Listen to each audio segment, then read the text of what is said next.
seat or like more comfortable seat, you can certainly feel free to move to the library. It'll be live streamed, and you will still have full access to all of the information. So if you want to take a moment and move to the library, you are welcome to do that, and we'll begin here in just a moment.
Ladies and gentlemen, I'd like to thank you all for coming out to our candidate forum this evening.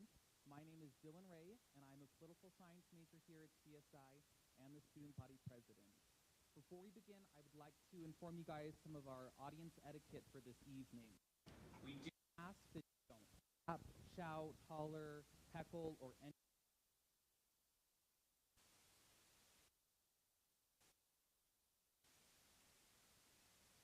Also, we will be collecting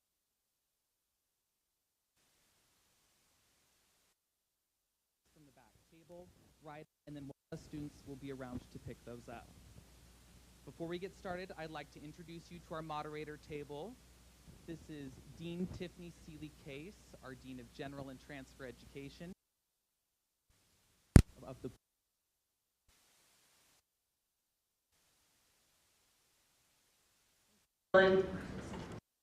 Thanks to all of you for your time and attention this evening. We appreciate it so much. There are a couple other thank yous that I'd like to offer. And first of all, thank you so much to the students in political science classes at the College of Southern Idaho. This is a busy time of the semester for them, and yet they gave very generously of their time to make sure that this could be presented to you this evening, and we're very appreciative of that. Thank you to Professor Gardner for all of her work in terms of facilitating this. And we'd also like to thank our Board of Trustees. I'm not sure exactly who is here, but if you are, could you wave when I acknowledge you? Thank you to Board Chair Anna Scholes. Thank you to Board Member Jan Mitleiter, Josh Kern, Scott McClure, Laird Stone. We appreciate all of their support in putting on this event. We're going to start this evening with a process that we will follow 3 times, both for District 24, 25, and 26. I want to explain to you a little bit of the system that we will follow so you can know what to expect from our candidates. All of our candidates have received the questions pertaining to 3 pieces of legislation prior to our experience this evening. They've had time to think about it and time to reflect on answers that they would like to give to you. We're going to offer them 3 minutes to present to you an answer in 2 parts.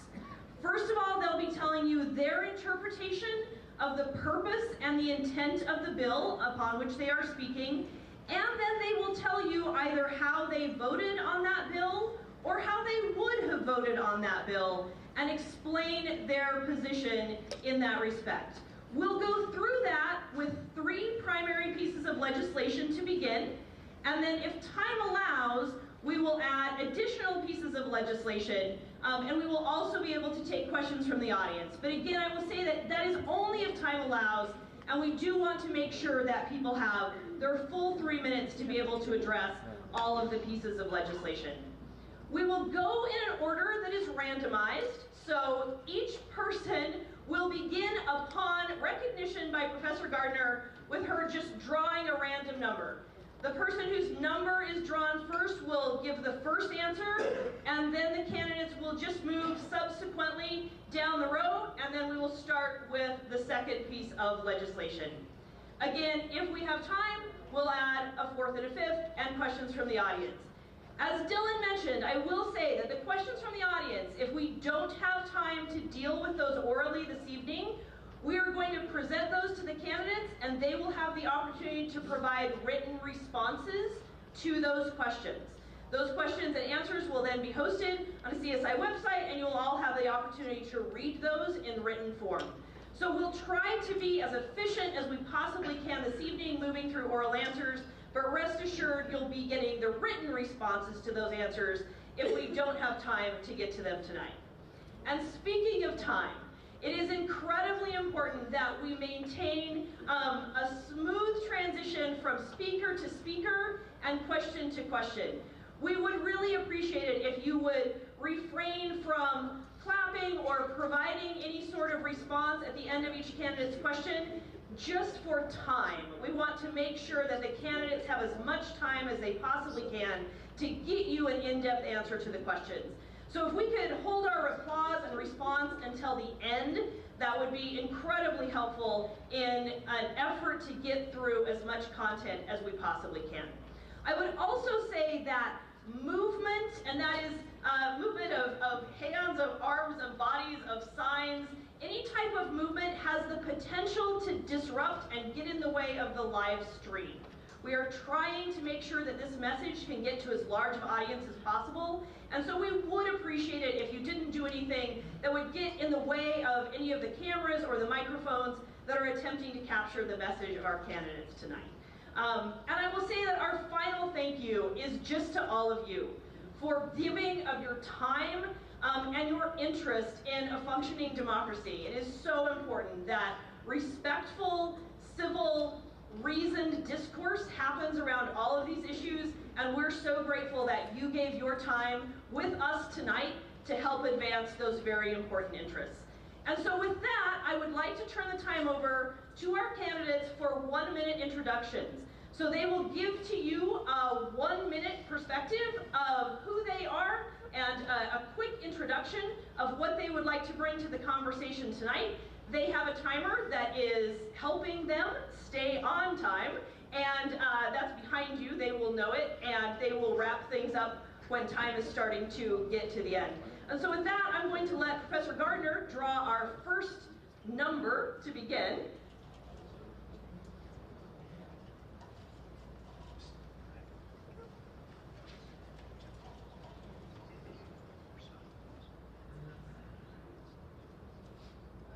Number 3, Senator Satterfield will begin with introductions. Thank you. Thank you. Can you hear me okay? Okay. Okay. So thank you all for attending, and a special thank you to CSI Civic students for coordinating this forum. I'm Glenita Zeiderveld, the current city senator for District 24. I have been married to Tom Zeiderveld for 39 years. I have 3 sons, 2 are veterans, and I have 1 that's an electrician. I firmly believe in our Constitution, state sovereignty, and individual rights. In my last 2 sessions, I have played a pivotal role in uncovering misappropriations totaling $10 million within the health welfare sector. This figure has now ballooned to $71 million and currently is in criminal investigations.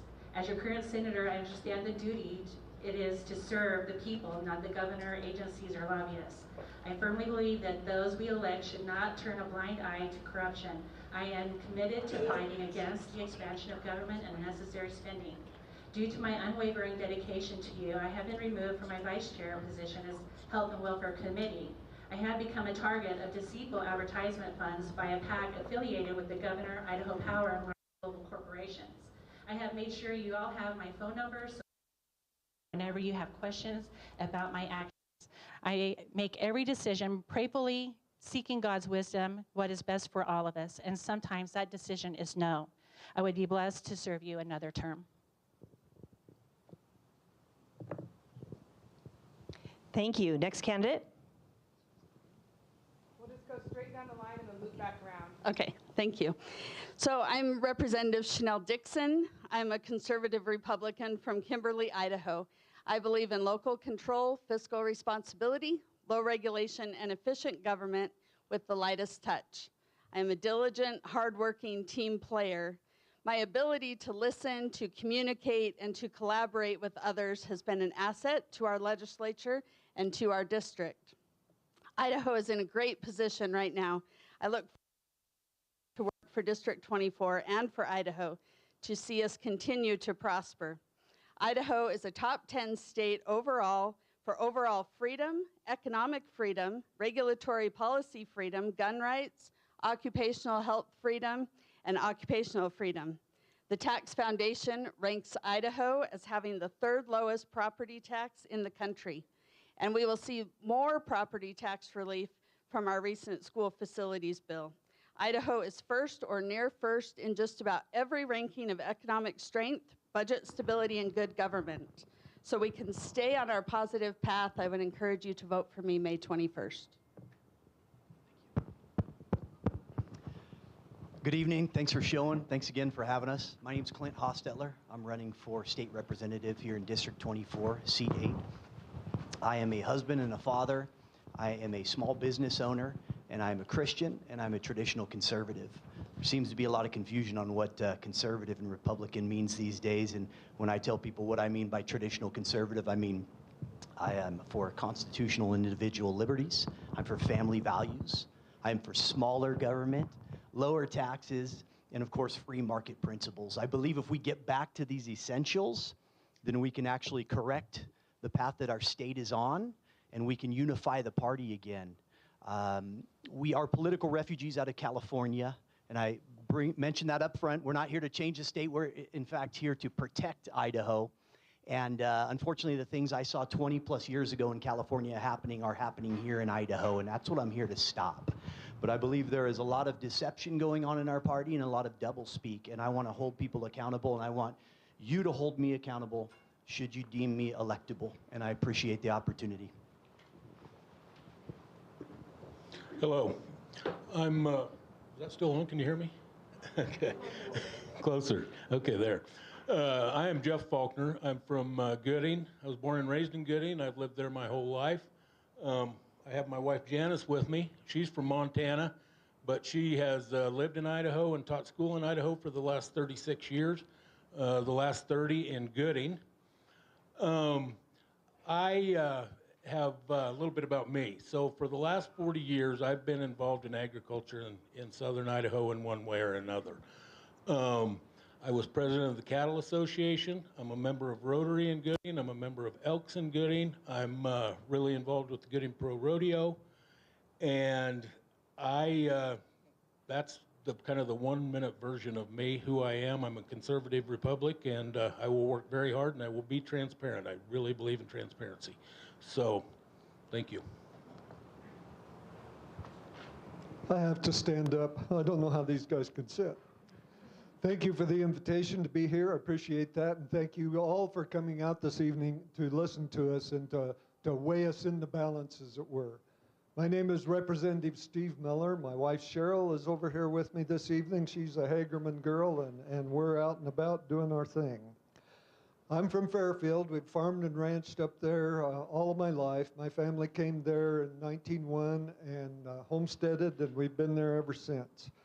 My background is I was a county commissioner. I was on planning and zoning for many years, so I understood local government.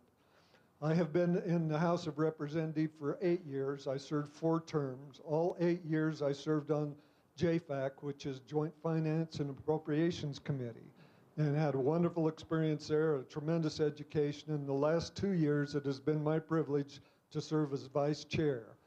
JFAC is a joint committee between the Senate and the House, and every dollar the general fund and most federal dollars that are spent in Idaho are appropriated in that committee. Thank you for the opportunity to be here.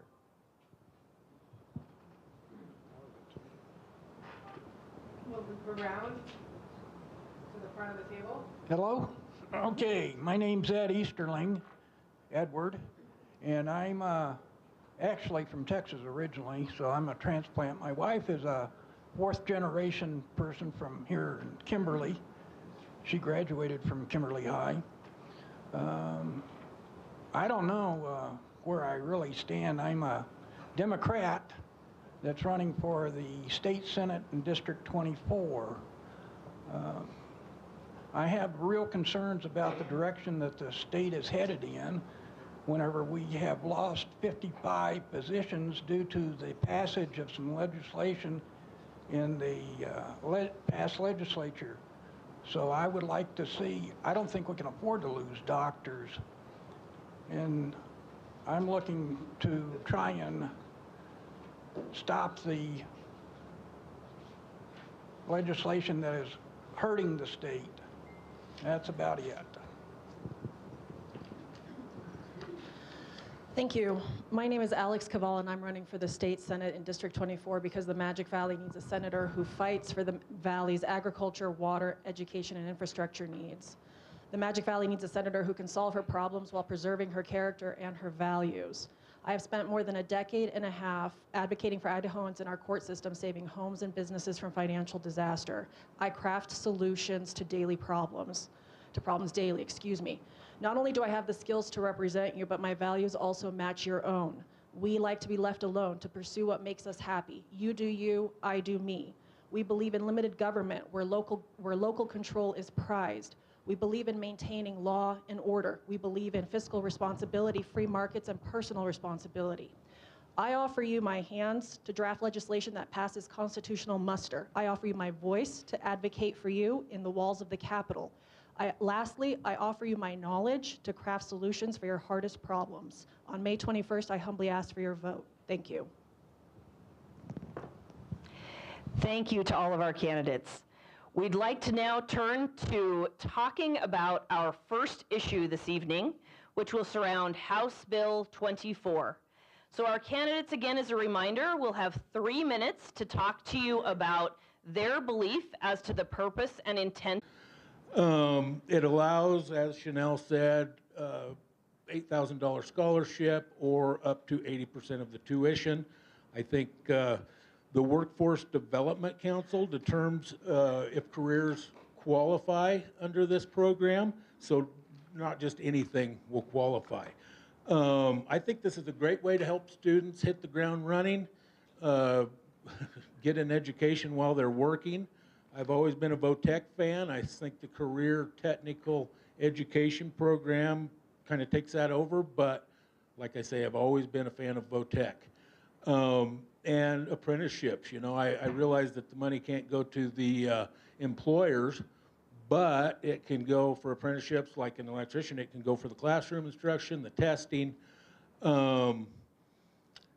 You know, I'm all about Idaho's kids, Idaho schools, keeping them here. We need to keep our kids in Idaho, and we need to have programs like this so that they can, like I said, hit the ground running and take off.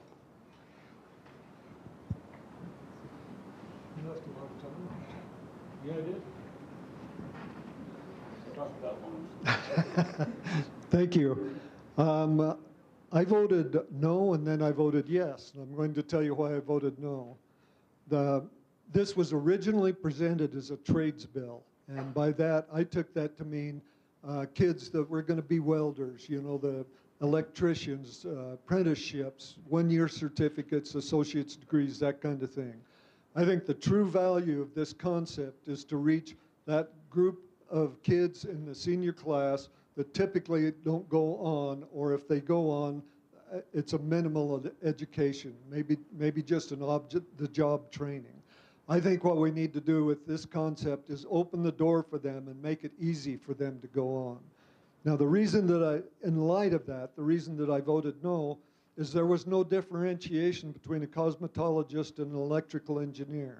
They did not have a good rating system on it, and I believe it should be rated as an economic benefit because these are tax dollars, so that the kids fall into places that are going to help Idaho business, support Idaho businesses, draw in other businesses into Idaho. One of the things I didn't like is there was no needs assessment. That means if the parents are making $120,000 a year, they still get $8,000 for their child to go to school. I don't think that's right. I think there should be a needs assessment, so if we're going to help those kids go on, we need to know that they need help to go on. It removed the Opportunity Scholarship, which is a scholarship that works quite well, and I didn't like that. That was a bad deal. There was no, for the kids that went on to 4-year degrees to seek that, there was no GPA assessment. In other words, if they were accepted, it was okay. Again, I think there needs to be needs, there needs to be GPA. So in light of this, we got some of the changes made that I liked, and that was a reorganization of the language and how the scholarships would be granted. And there has to be economic benefit. There has to be need throughout industry or throughout business. My choice, I actually wrote some language that didn't get into a bill. I wanted to benefit things like mental health, like all of medical health except doctors. I wanted to benefit teachers and administrators. Those are jobs that we really need in our system. Those are people we need. And if we can entice kids to get into those majors, into those professions, that is really beneficial to Idaho. So those are the things that I would like to see happen in this, and I will work to try to add to that in the future, but to help those kids that typically haven't gone on to school, to make it as easy as possible to get them into jobs that are good paying jobs that help Idaho businesses. Thank you.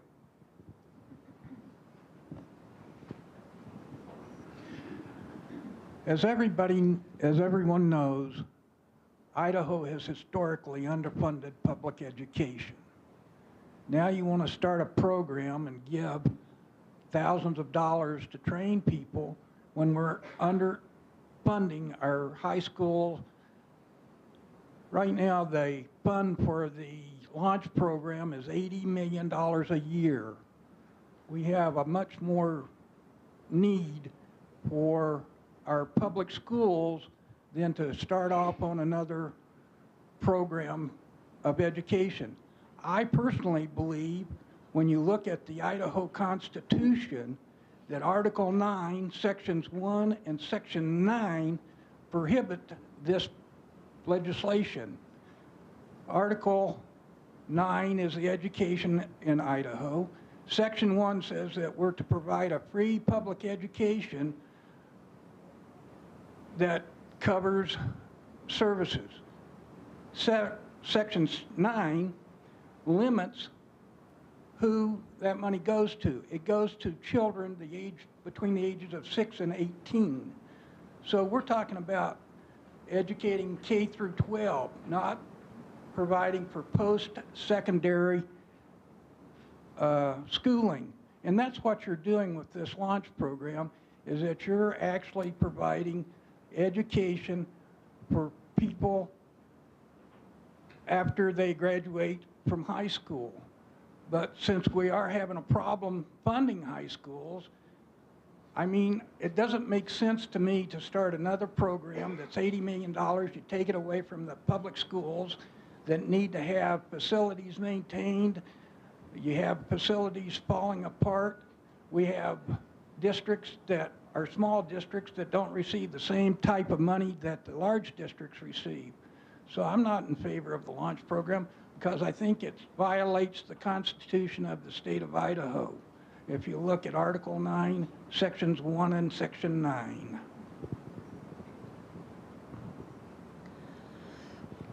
So House Bill 24 was the bill that created the Idaho Launch Grant Program, and House Bill 722 from earlier this year was the bill that funded launch, and the funding was $80 million for that. The purpose of the launch bill is to solve two main problems. First, in a tight labor market like Idaho's, the launch bill is designed to attract younger people into careers where Idaho is experiencing worker shortages. Second, the bill is a grant program for high school students to entice them to pursue technical career paths over traditional college and funnel those kids into specific careers. In short, it is a program designed to match Idaho students with Idaho jobs within in-demand careers for the benefit of our state's economy.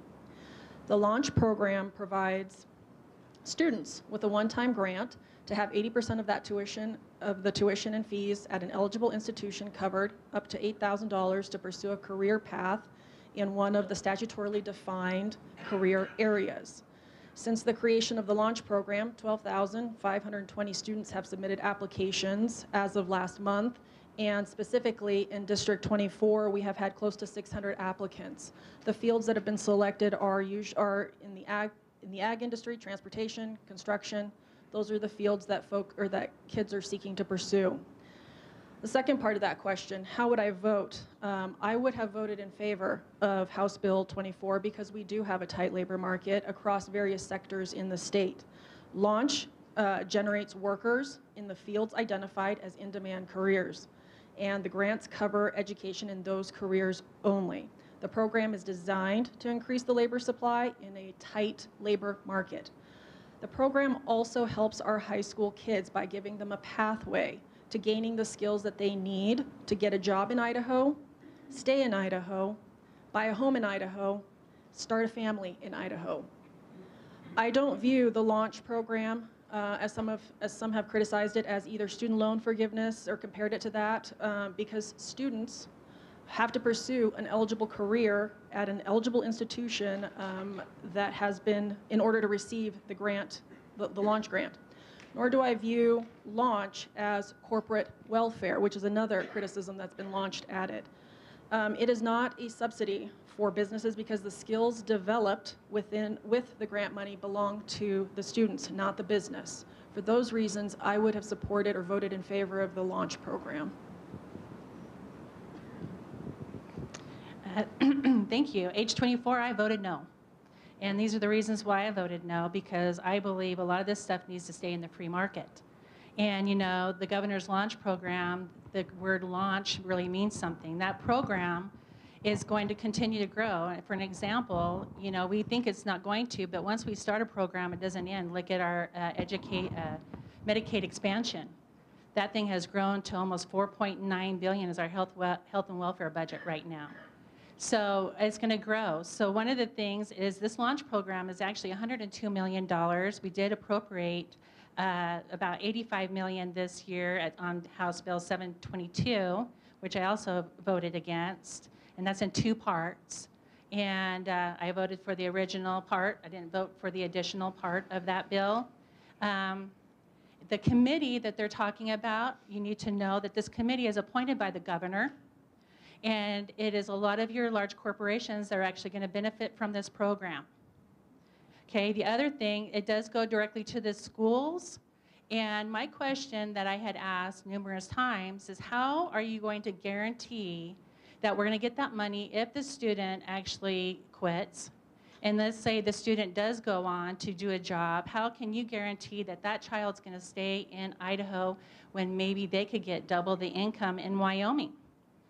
They actually said that they would probably look into try to do some kind of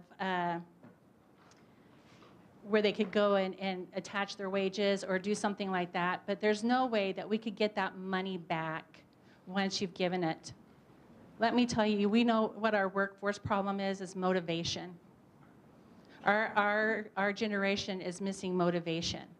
And the more that we keep giving money without them actually getting out there working for this money, you know what? I was a waitress at 14. I worked to go to school. Another example, my son's an electrician. He got a job with a local company here, and they said, you go to school, you pay for the first semester, you get an A, we will pay for your education. It went between the employer and him. That is the way the launch and the workforce programs should work, not through our government. And, you know, I just want to say, too, that, you know, when we start giving all these freebies out, you know, what about our poor veterans? They go to war to get money to go to school. And now we're just going to give $8,000 out to students. I think there should be some kind of actually benefits to, you know, they have to actually work for it. And the only difference between, in my opinion, the difference between the governor's launch bill and Joe Biden's debt forgiveness is one pays for it before they go to school and one pays for it afterwards. Thank you, candidates. We appreciate your comments on House Bill 24.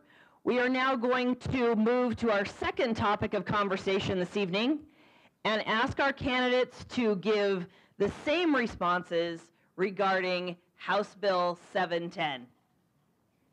We'll allow Professor Gardner to draw our beginning speaker. Really going in order here. Candidate number 5, Clint Hostetler, will begin.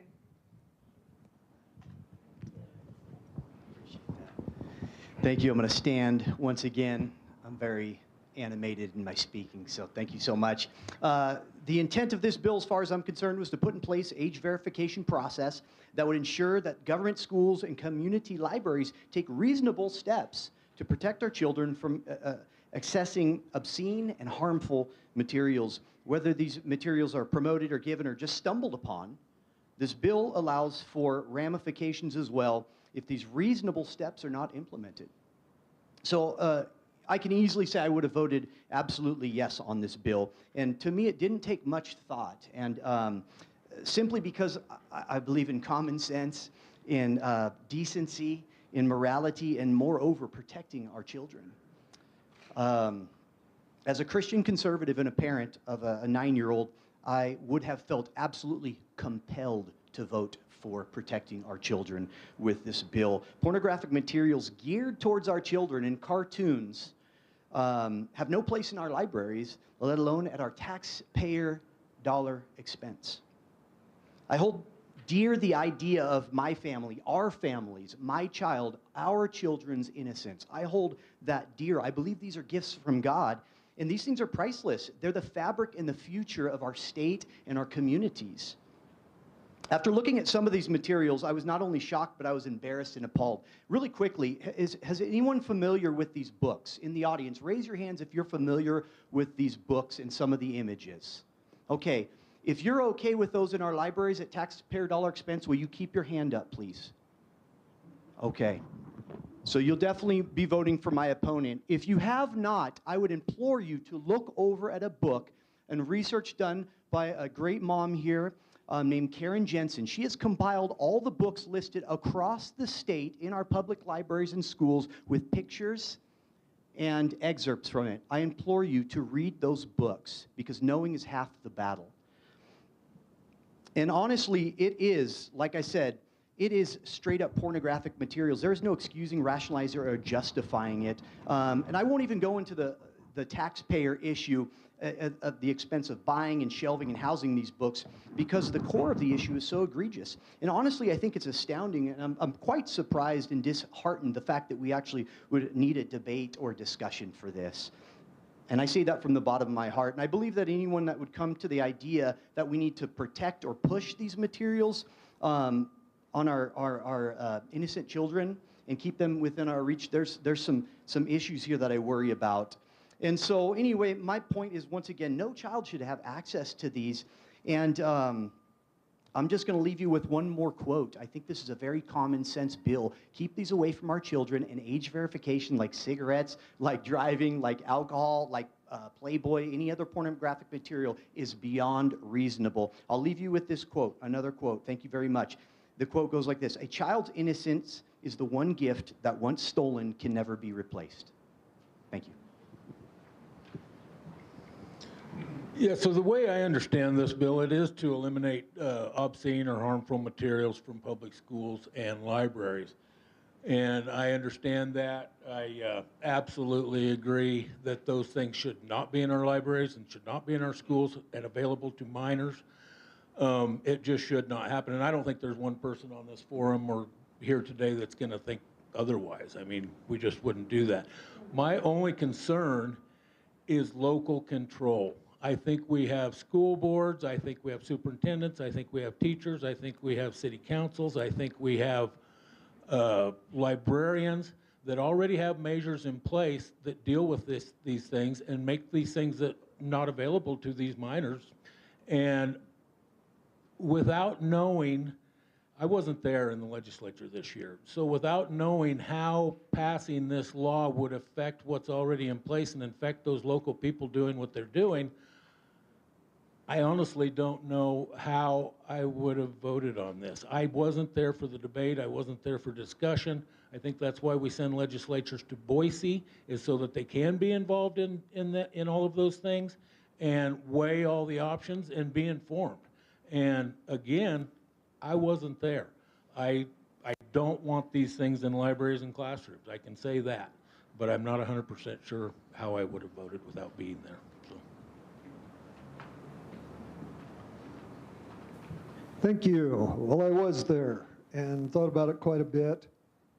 This is an example of a bill that you can view through your perspective. How do you want to see it? The point was made, and it's a valid point. Nobody wants to see porn in a library. Nobody wants to see obscene materials. Do we agree on that? The next step is then, how do we take care of that? Okay, I'm a smaller government guy. That's my background. That's my philosophy. I don't believe that we should ever do anything in state government that we could take care of in local government. And I believe this is an issue that is just atypical presentation of how you should take care of an issue locally.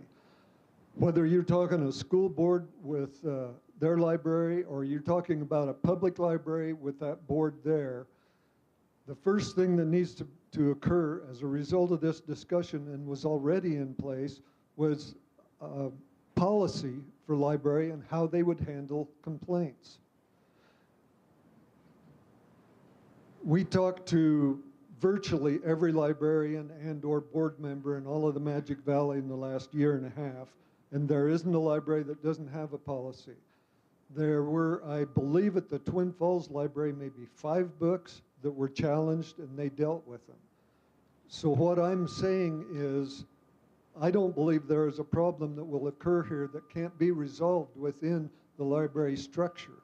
And if something did happen that couldn't be resolved there, that's when you elect a new board. That's when you actually take that freedom of action to select people to represent you to get the results that you want. Now, I understand that there were libraries in other parts of the state where they felt like they had lost control of them and had no way to gain control of them. I believe that's their issue.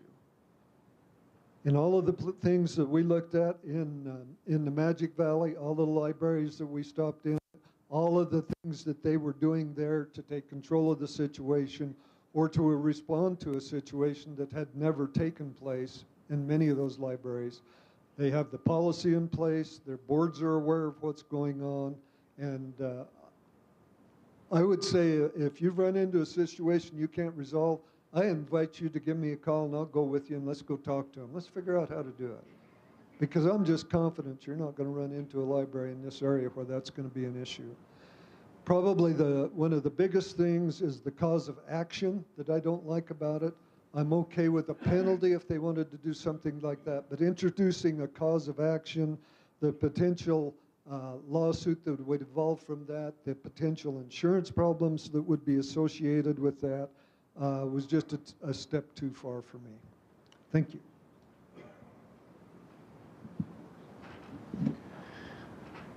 I've heard about government overreach from the legislature. I don't know how many times I've seen that in the news media. I personally think the Idaho legislature overreached itself in this particular incident. I agree. I don't want to see pornography, but I also have the option of voting for people who represent me at the school board level, if I'm in a library district. I can vote these people in or out if they're doing something that's harmful to anybody going to the library. I don't know why in the world the legislature wasted their time and energy on discussing this issue when it's a non-issue as far as I'm concerned. I think that the other folks who have spoke about it have found that there is a non-issue in a Magic Valley area anyway. And I have faith in the people I vote for. If I vote for a school board member, I have faith that that school board member is going to represent me and how I see things. If I'm in a library district, if I'm going to vote for somebody, I'm going to know where they stand. I think it's up to us to know where people stand when we're voting for them. If we disagree with them or can't agree with them, then we shouldn't vote for them and put them in a position where they need to make decisions about how to handle situations. I think whenever I was in school, the National Geographic, according to what I see in this bill, would be considered obscene. You know, I saw a lot of those obscene things when I was in school in National Geographic. So, like I said, I think the librarians have the intelligence to make sure that no one who is underage is going to be to gain that, to see that any pornography. So again, like I said, I think the legislature overstepped its bounds. It is a local issue and it should remain a local issue. We shouldn't have to have the legislature overlooking things. They're there as a state situation, and we have the local folks to deal with local issues. This is the third year where the Idaho legislature has targeted libraries. Year one, it was Bill 666, where we intended to jail librarians. Last year was the bill that sought to put a $2,500 bounty if librarians fail to prevent a minor from coming into contact with material deemed harmful.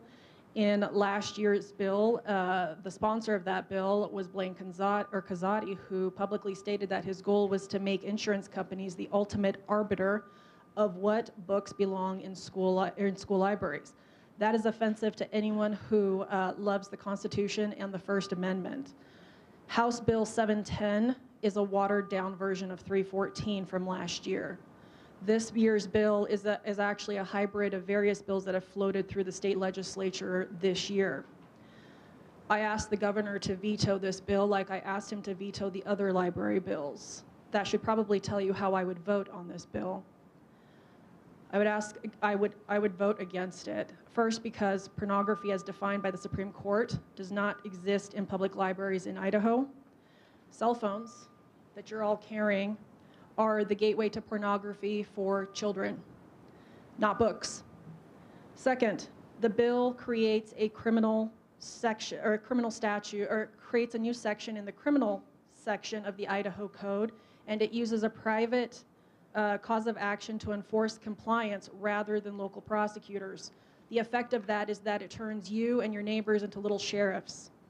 I do not support private causes of action to enforce the criminal code, period. Although the dollar amount for the penalty in this statute is $250, as a lawyer, I'm going to tell you, the door remains open for actual damages, which could include things like attorney fees, emotional distress. The cap on damages is illusory. As a taxpayer whose taxes pay for libraries, I don't like a bill with unlimited liability. Fourth, the bill language is likely unconstitutional. The current test for obscene materials is the Miller test. The statute does not follow that.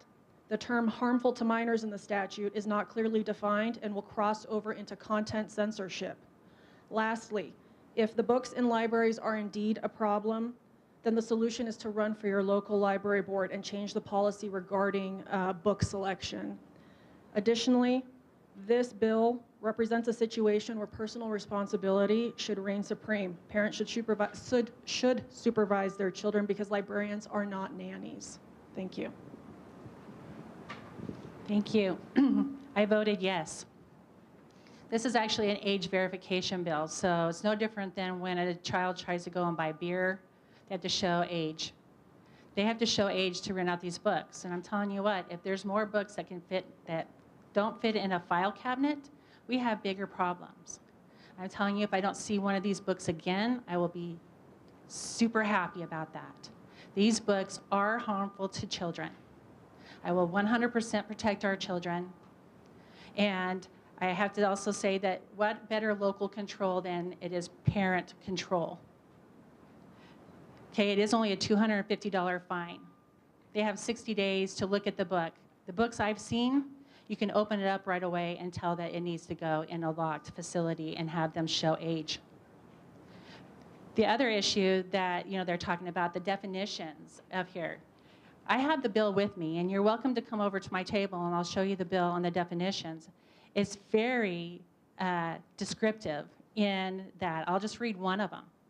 Sexual conduct means any act of masturbation, homosexuality, sexual intercourse, or physical contact with a person's clothed or unclothed genitals, public area, buttocks, or if person be a female, the breasts. That's just one of the definitions. It's pretty detailed on what they're looking for in these harmful materials. I'm pretty fortunate. Most of my libraries are small. They've actually a lot of them went through and to make sure that they didn't have these harmful materials. You know what? This bill will not be a problem for libraries. Just make sure that you go and look at these books, put them in a file cabinet, ask for the age verification. And that's all I have to say on this matter. First, let me be clear. I do not want porn for our children. I voted no on this bill.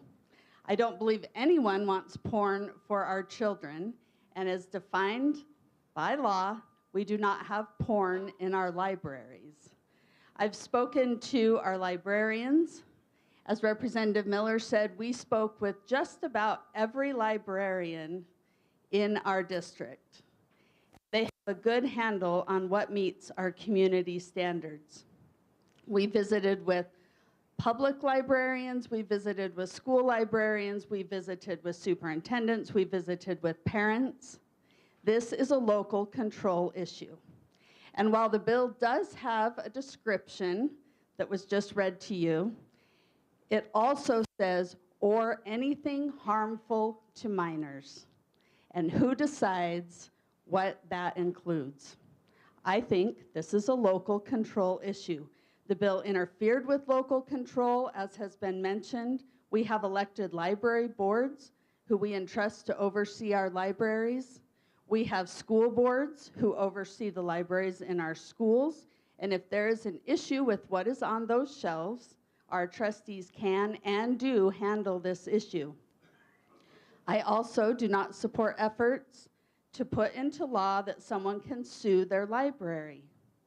In HB 710, it is a $250 civil suit plus actual damages. And so there is not a limit on what this lawsuit can require of a library, and it does not give them the option to recuperate their attorney fees should they prevail in the lawsuit. Parents have the ultimate control over what their kids have access to and can read. Parents get to choose whether their children have a library card. They also get to decide if they visit the library with their children.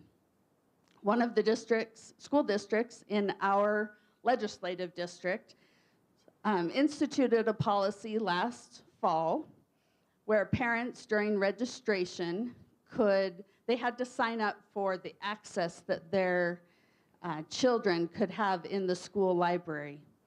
And there were 0 people who said they did not want their children to have any access to the library. Only 20% gave restricted access, and 80% of the parents said their children could have full access, including the restricted section of that school's library. Not every library has layout or space to guarantee adults-only access, and the legislation doesn't clarify if the adult section of a library, a public library, even counts as adult-only. So how does an adults-only section apply in a school library? Again, this is a local control issue, and as a conservative Republican, I believe in local control. Thank you, candidates. We would like to switch now to our third topic of conversation, asking our candidates for, again, their perspectives on another piece of legislation.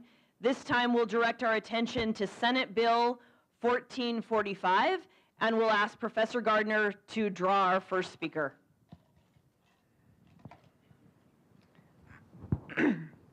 Number 7, Representative Miller.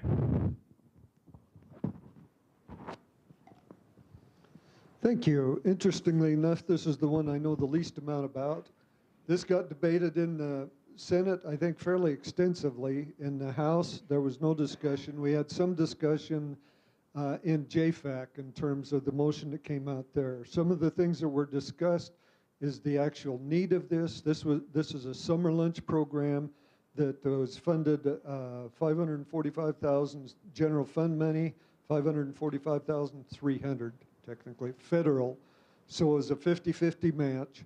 And some of the discussion was, okay, is this covered by SNAP program? You know, are these kids covered there? Are there other kids that would be available in the summertime that aren't going to be covered there? These funds, how are they distributed? How are they spent? The only explanation I heard of that is they were issued cards and could make purchases on those cards for this program. The next question was, what could they purchase with those cards? You know, was it pop and candy and so on and so forth, or was it food that you would like to see those kids actually have that would address the situation? So based on that, I don't know that I really have a clear landing place on that without more actually having heard the debate. The only other thing I think that I recall coming up is this a program that we are going to start that is going to just go on and grow and grow and grow? And I never heard a definitive answer on that. So I apologize that I don't have a better delineation of the facts involved, but those were the questions that I had heard discussed and would offer to you for consideration. Thank you. The electronic benefit transfer under what they're talking about would give $40 a month per child to buy food. In essence, what you're doing is increasing the food stamp program. I'm not sure, whenever I was reading the bill, it appeared to me that the total amount of money for trustee and benefits was $10 million for the state of Idaho. Being that the case, if that is the case, then you could give 250,000 kids who are age up to 18, $40 a month for 3 months. I don't know about you folks, but I've been to the grocery store and the groceries keep getting higher and higher. I know that the food banks are having a tough time meeting the demands of people here in the Magic Valley. So I don't see where we shouldn't be able to provide a food stamp program for 3 months for eligible children. Whenever I looked at it, if the 10 million is correct, because I think what they were talking about was match money to get the federal dollars, then you would be able to have a family who has 3 eligible children, you'd be able to serve 70,000 families. I don't know if I'm correct or not in looking at the numbers, but it appeared to me they were talking about trustee and benefit payments of $10 million, and then you were looking at match money from the state. So that's where I think the total for the program was $13 or $14 million, with $10 million going for the electronic benefit program for the children ages up to 18. So I would find it hard not to vote for giving people food. I really believe that we need to have some way of doing that. I know that there's a program through Health and Welfare for meals for children up to 18 for 5 days a week at lunch. I think that's great, but I think it'd be more beneficial to the families and the children if they did have the availability of the $40 per month per child. So I would have voted for it. Senate Bill 1445 was the enhancement trailer bill to the health and welfare budget for funding a federal lunch program for children. The program would provide qualifying families with $40 per eligible child per month for the summer. It is for kids who already qualify for low cost or free school lunches. The benefits would be in the form of a preloaded card that families could use to purchase groceries at stores that accept SNAP benefits. Idaho and the USDA would have shared the cost of administering the program, approximately $545,000 each, so $1 million administrative cost, and then the USDA would have paid the $16.3 million to cover lunches for 136,000 Idaho children.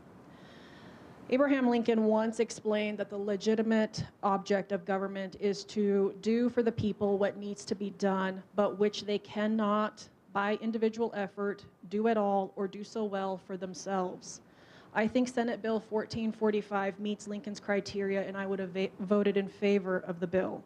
We have 136 kids in Idaho qualifying for low cost or free lunches, and it is evident that we have a problem which our communities cannot solve on their own. The last couple of weeks, I watched a friend of mine, an artist friend of mine, work to put together a fundraiser for a local nonprofit that helps feed people. They raised $8,000, and they can only provide meals on the second and last Sunday of the month. Keeping our kids and neighbors from going hungry is a challenge for local communities and churches. It is not something that they can do efficiently or consistently. The program would cost Idaho $545,000 and some change, and the rest of the funds would have come from the federal government. The $16 million from the federal government are better spent on Idaho's children, because rejecting federal money does not somehow reduce the federal debt, nor does it reduce the federal deficit. It simply it's money that becomes available to other states. I would rather see those funds come to Idaho. Therefore, I would have voted in favor of Senate Bill 1445. I guess I'm the only one that has been in the thick of this bill, since it only went through the Senate chambers. And I did vote no, along with 19 others, and we killed the bill, the addition to the other appropriation. And so I want to read a few things that this bill includes. We have a federal data service hub interface that the federal is going to be giving $1 million, I'm just going to round up, 1.1 million. Child care subsidies, the federal is going to give 11.4 million. Summer EBT program, which, like my challenger has said, that is 445, 3 in the general and 545 from the federal. And then we have an additional 2% change in employment comp, which is basically the raises for that area of this bill and of health and welfare. So that the bill totaled 14.8 million, 8.4% increase. And the EBT part of this program is, it would be giving them a EBT card.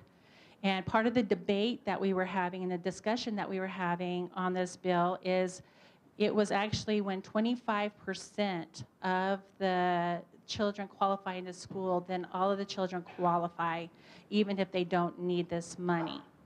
And that was one of the things that was discussed with this bill. The other part that was discussed is, it was not just for school children, that if the parents had 6 kids, 4 were in school and 2 were not, then all the children got that summer EBT card. And then the other thing that was discussed with that was that we already have the lunch program. We don't need an additional program. Some of the other discussion we have is the federal attachment. So how many of you are here from Kimberly? Do you guys remember going to the school and discussing the bathroom issue, the transgender bathroom issue that we were dealing with in Kimberly? That came with federal strings attached on the lunch program. So we have to be careful what we take from the feds, because there is always strings attached to that money. And so that was part of the reasons why I voted no, not to mention the 8.4% increase. Right now, Idaho's budget's $13.9 billion. We depend on that, to the federal to pay 40% of that. It is growing its national debt $1 trillion every 100 days. And when it goes down, we're going to have to make some very difficult decisions on what we're going to cut back when that money goes away. How do we pay that $13.9 billion with 40% less? So as was mentioned, Senate Bill 1445 was, as written with the EBT benefit, was not presented in the House because it failed in the Senate. So I didn't have an opportunity to vote for or against, but I do support the summer EBT program. It's a temporary program that has made a difference for our kids during the summer when they weren't in school, and this bill would have made it permanent. So it would have, as has been mentioned, it would have added $40 a month to the family's EBT card if their child qualified for free and reduced lunch. So it wasn't for anybody and everybody. It was for children who already qualify for free and reduced lunch at school, but during the summer, they're not in school, so this would have added $40 a month for the summer months to their family's EBT card. It was addressing child hunger for children whose families are in poverty, particularly in rural areas. This would have been helpful because we do have the summer feeding program where they have lunches at the park, but it's different, and in rural areas, it can be difficult for kids to get to the place where those lunches are available. And I will say that this actually has more guardrails than that current program, because this, you have to qualify for free and reduced lunch, whereas if you go to the summer feeding program, anybody can show up to the park, anybody with their children, whether they need that or not. And I know a number of families who have used that as their social day. So they go, their kids eat the lunch. It's not that they need it, but they go and it's social and their kids eat lunch. They play at the park. This had some good guardrails on it to make sure it was reaching the children that actually need the food.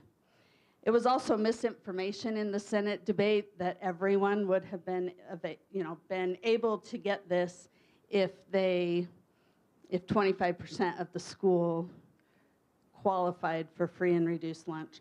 The Senate voted down an earlier version of this budget that included the EBT program for kids K through 12 in school. And then when JFAC voted on a new version of the budget, the House committee members in JFAC supported a budget that still included the EBT program, but there weren't enough votes for that, and the budget came out of committee without the program. But I do support feeding hungry children.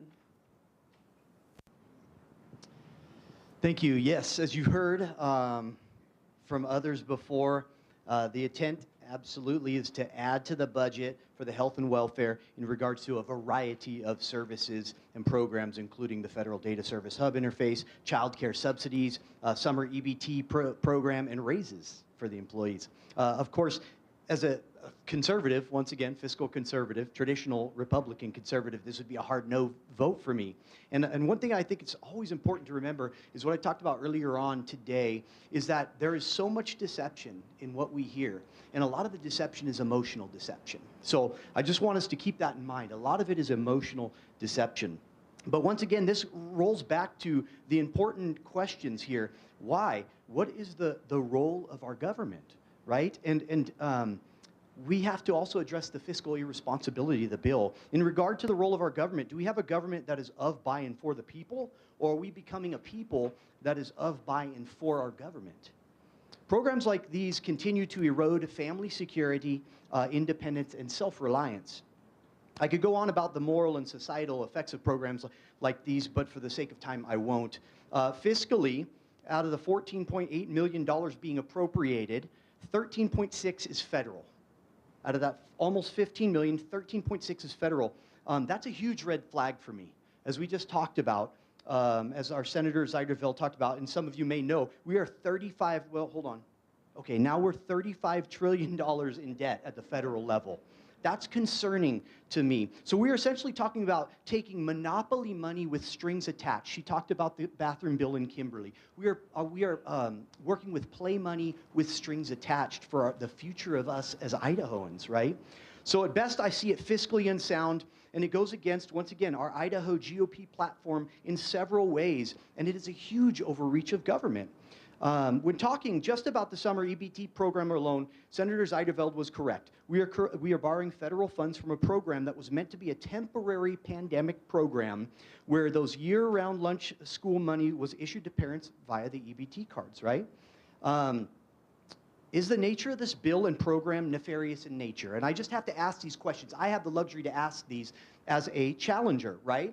Well, according to the pandemic lunch program, if 25% of the students in the school qualify for this program, all students are entitled to receive that regardless of family income. That is true. So I repeat, 25% of the students qualify, 100% of the students are eligible to receive the cards despite income. We're talking about a government that's $35 trillion in debt. And so I look at that and see that they are unconcerned with fiscal responsibility when it comes to our tax dollars. This is just common sense things when it comes to fiscal responsibility. What strings are attached other than creating really and fostering a cradle-to-the-grave system that is unsustainable and really negates parental responsibility?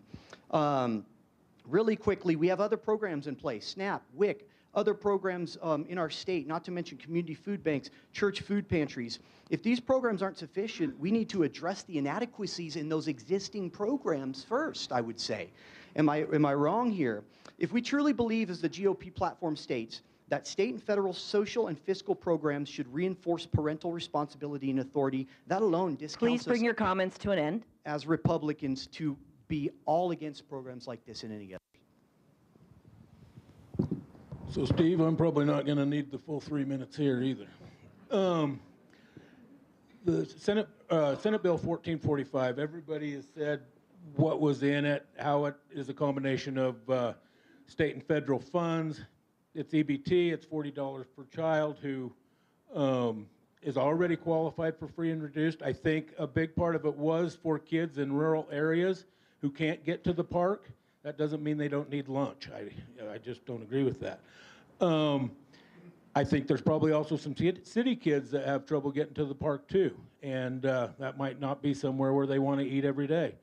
You know, I think about all the ridiculous things that we do spend money on, and I guess I would probably vote to buy lunch for the kids. So that's where I'm at.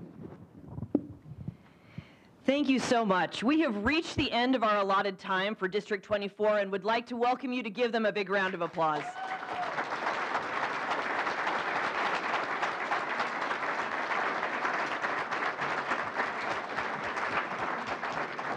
Thank you so much to our candidates, and thank you for your attention. We will now take a brief break in order to reset the room for our panel from District 25. There are some refreshments in the art gallery. Please feel free to walk around, have some refreshments. We will reset the panel, and we will begin shortly. CSI swag. Take your CSI swag. And vote for CSI appropriation. Okay, I'll just remind them to find you. Go ahead and stand by the door, and they can give it to you. Take your swag. Also, ladies and gentlemen, if you would like to bring a card for questions, please feel free to leave those with a student at the door. There will be a student at the door collecting questions. Please feel free to leave questions with a student at the door. Thank you. So are you going to take questions from the audience at the end? Is that the plan? I have a little allocate about an hour per panel. Because we were kind of thinking about heading out early. So That's fine. Yeah, that's absolutely fine. So any written questions that come in, we'll make sure that you have, and you can provide those written responses. But feel free to take off. It's a long drive, for sure. Thank you. Yeah, there was an accident on the bridge coming in, and we just barely battered it. Yeah. Oh my gosh. Hate hearing that. All right, thank you. Good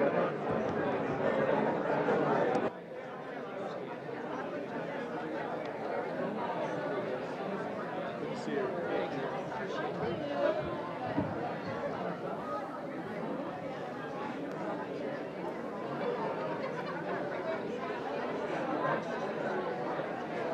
there any Thanks, you guys, for hosting this. Actually, is that you, Anna? Oh, sorry. I didn't recognize who you were. No, I'm on the board. I'm part of the team. Yeah, no, I think it's great, actually, for you guys. No, this is what's needed, especially in times like this. Right, and I think These are everybody has actually critical been on times. their best behavior. Yeah, well, there were a couple little sevens, but this is way better than I expected. Including the one that's not here that you're, did you take that one? I don't remember. I did. 5 7.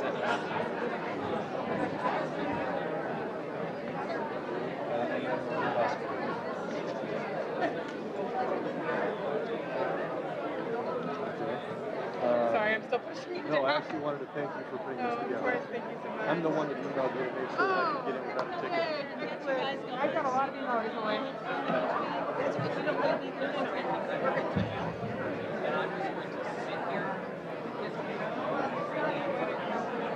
And it'll be about order.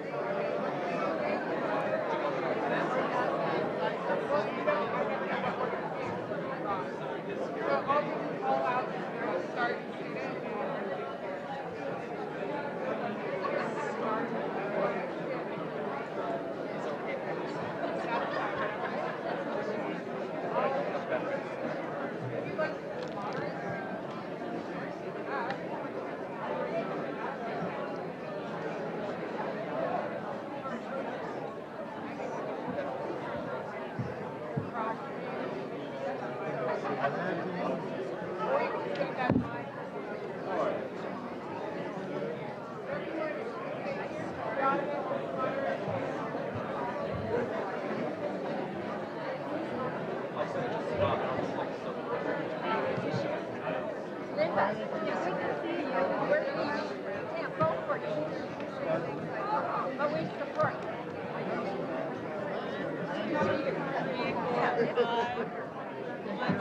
How's incognito?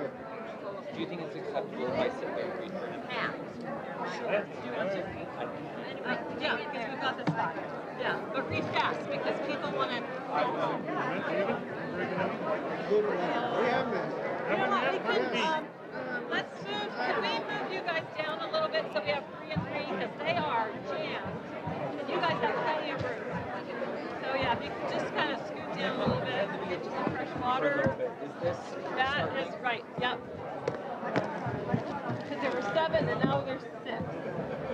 Did you all get your CSI swag? We really want to make sure you get your CSI swag because we want you to remember us. I'm running. Do you want to call, like, I don't know how much time you need? Yeah, I will know. I'll just say hi to everybody. Okay, we'll get everybody ready. Okay? Because if you wait for them to stop, they will not stop. Sounds good. Some of these candidates are really young. Dylan. Thank you.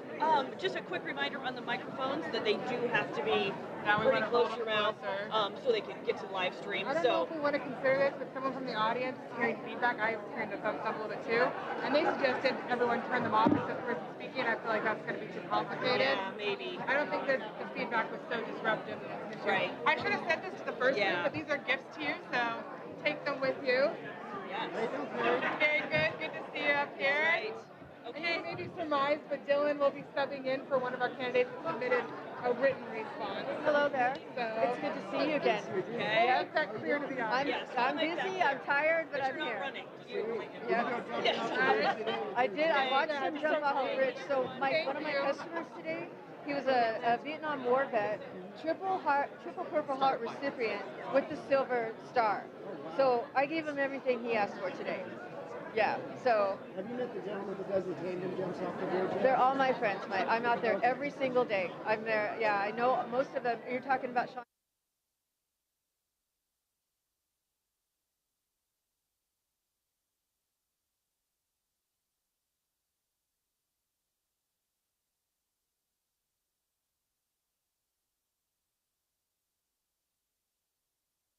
So I would just say to you, if you were ever going to do it, that's what you would do. We would like to invite everyone to take your seats. I'm doing good. Good to see you as well. Very exciting tonight.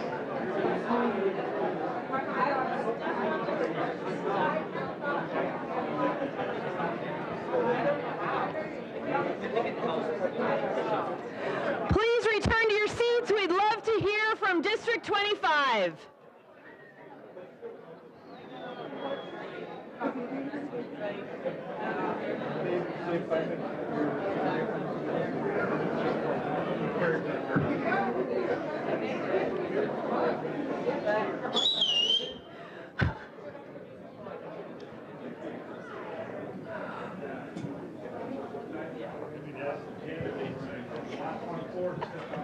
We told people there were snacks. It's our fault.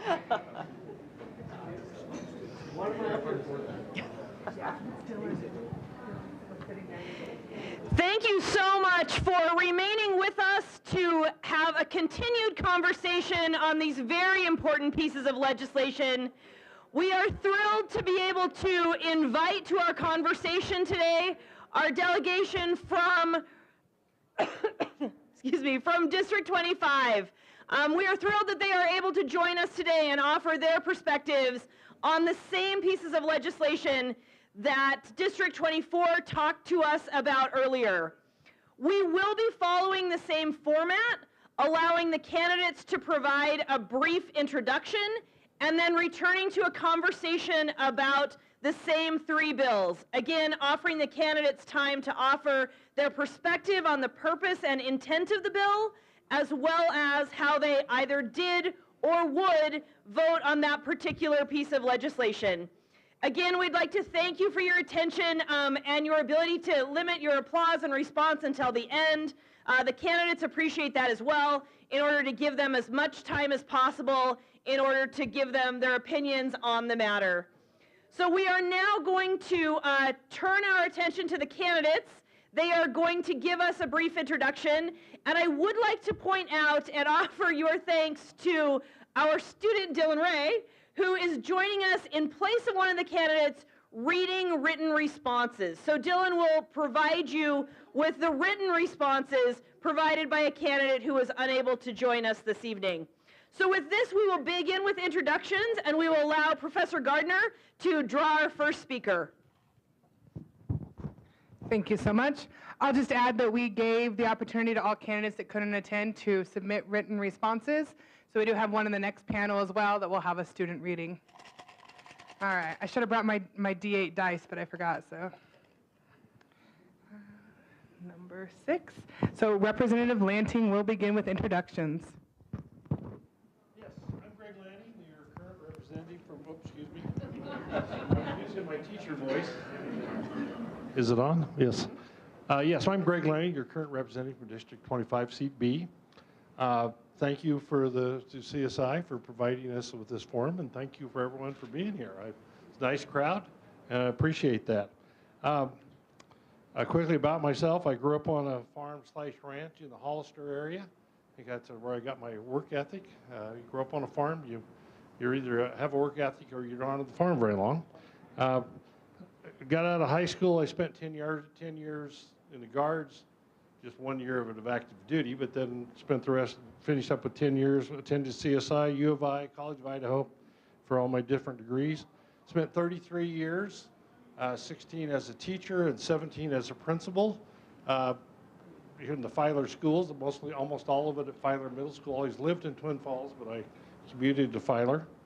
My public service began while I was still a principal. I served 7 years on the Twin Falls City Planning and Zoning, 16 years on the Twin Falls City Council, 2 years as mayor, and now I've been 2 years in the Idaho Legislature. We made it through 2 sessions, and I said that broadly, made it through 2 sessions.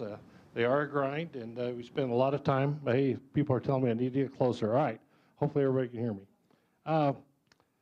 I am definitely a proponent of local control. All my years in the schools and then my years on the city council allows me to know that those are the groups that are the closest to the people. They're the one the people have the easiest time contacting and having an influence over. They can easily come to a meeting to discuss an issue. So that's one of the reasons I'm very... Thank you so much for that introduction. We appreciate it. That went quick, sorry. Thank you.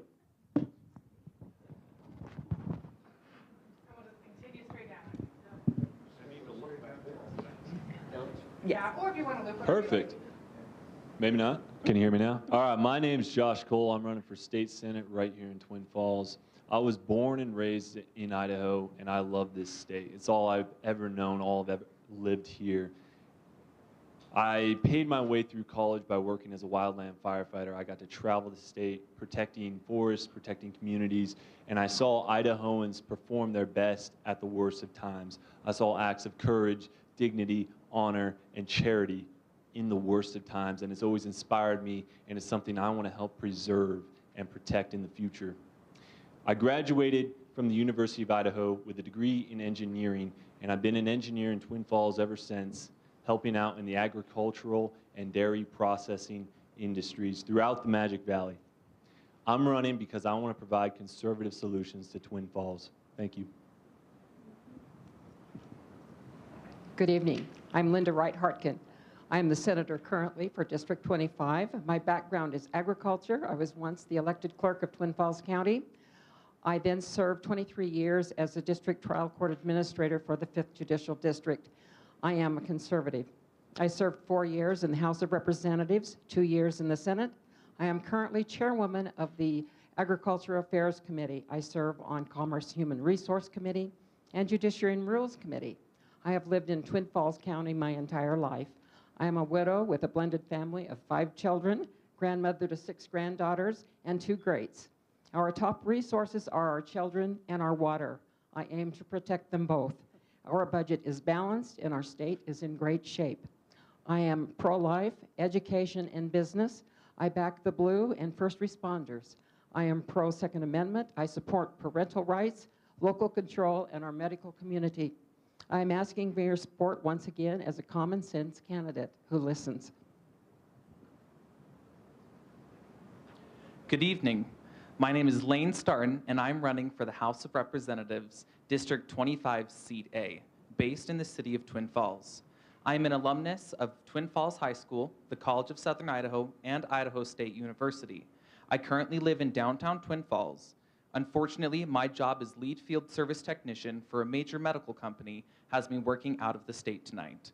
While I regret not being able to present my views in person, I am very grateful to Perry Gardner and the CSI Political Science Program for allowing me to submit these written remarks. Thank you. Good evening. Good evening. I want to thank everyone at CSI for offering us this opportunity, and I want to tell a little bit about myself. Dee Dee and I moved to Twin Falls in 1977. We've been married for 53 years. We have 2 children, 5 grandchildren. Both of our daughters graduated from Twin Falls High School and then followed me through my college at California Lutheran University. I have a degree in economics, and that's been a powerful tool to me in my work. I began my career in community service, which led to running for city council. I was on city council for 18.5 years, served for mayor of the city of Twin Falls for 6 of those years, and became a representative in 2012, and this is my 12th year. I wanted to say that I've been chairman of the House Education Committee. I'm currently chairman of the Business Committee, and I've been on the Local Government Committee for 12 years. And I look forward to an opportunity to serve you again. Thank you. All right. Thank you, everybody, for being here tonight. I'm actually really honored to be here. My name is David Levitt, and I'm running for District 25, Seat B. And a little bit about myself. I'm a 3rd-generation Idahoan, born and raised here in the Magic Valley. I'm a decorated combat veteran with 12 years of service and 3 combat tours. I was an infantry soldier with the 101st Airborne Division during the initial invasion in Iraq in 2003. Later, I transitioned into the role of a civil military operations non-commissioned officer, where I deployed to Afghanistan in 2009 and 2006. In Afghanistan, I was a member of a provincial reconstruction team, where I focused on building governance capacity and infrastructure. I served as a liaison between the military and civilian population, where I worked directly with provincial governors, district chiefs, and local community leaders to identify and execute projects aimed at enhancing stability and security. I advise and assist military commanders, government agencies, and non-governmental organizations, facilitating and planning the coordination of various activities, including humanitarian assistance, infrastructure development, and agriculture programs. Now I'm embarking on a new challenge, running to represent Idaho's 25th Legislative District. I believe the time for change is upon us, a change led by a younger generation, by statesmen, not politicians, individuals who possess a clear grasp on the challenges we face in an ever-challenging dynamic of the digital world and the 21st century. Thank you. Thank you to all of our candidates. We're now pleased to turn our attention to our content for this evening and hear their perspectives on House Bill 24. We'll start with a speaker drawn by Professor Gardner.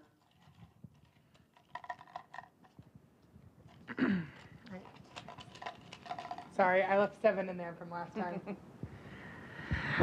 Number 5, Mr. Levitt. Thank you for giving me this opportunity. The purpose of this legislation was to bolster career readiness and workforce development for in-demand careers. I testified against this bill when it went in front of the Senate committee. I vehemently opposed this bill.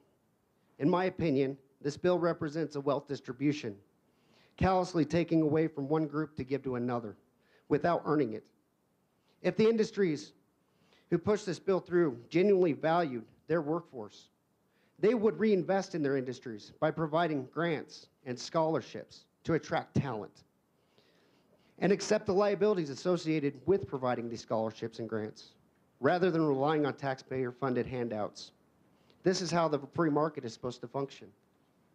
From a young age, I learned that if you really want to do something impactful, you have to sacrifice and really go after it with everything you have. I have given everything I have to this nation and served with honor and dignity. I earned my post 9/11 GI Bill through sacrifice and perseverance. The GI Bill is one of the reasons I joined the military, and I have a lot to thank the military for. It provided me with the best education I could have ever dreamed of, but it came at a price. This bill does more than simply undermine those sacrifices. It desecrates them. To me, it mirrors the misguided policies of the Biden administration, reminiscent of the ill-conceived notion of student loan forgiveness. Instead of honoring the sacrifices of hardworking Idahoans, it takes away from them and squanders the fruits of their labor. It's not any different than giving benefits to those who haven't borne the weight of sacrifice, diminishing the efforts who have. This bill came during a crucial time when our nation faces economic uncertainties, with the deficit growing daily. It grows $1 trillion every 100 days. And the military right now, which is struggling to meet its recruiting targets while reducing our military forces. I view this as a national security issue, and this is why I would not have voted for that bill.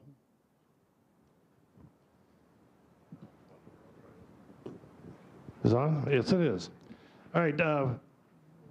Governor Little brought this bill to me even before we got to the session. I had a chance to look at it. Of course, it had different iterations before it got all the way passed. The part of this bill, I voted yes, by the way. The part of this bill I enjoyed the most was the fact it was for Idaho kids to go to Idaho programs.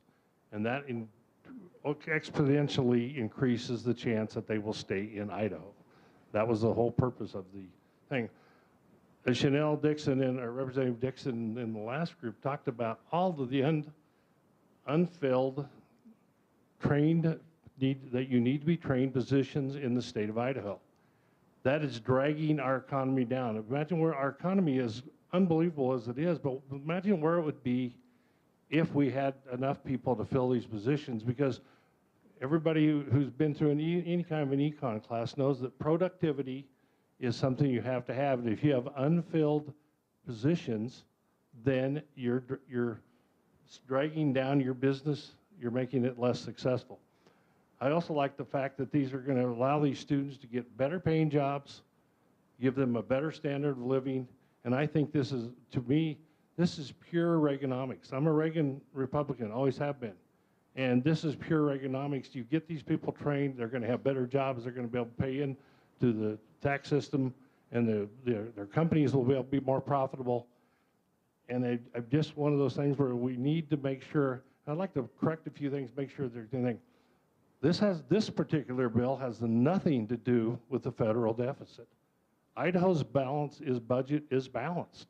This money is Idaho money that is being redistributed down into these seniors who are going to be out utilizing these programs, and like I said, reaching a better standard of living. District 25, Representative Dixon talked about District 24 having the most number of applicants. District 25 had the third most number of applicants. Our kids are ready for this, and I'm going to finish with one personal story from a neighbor of mine. She contacted me during this session because she was worried the bill was not going to be funded. It was passed in 23, it was funded in 24. Her son had already been accepted for a grant, had already been accepted into the CSI welding program.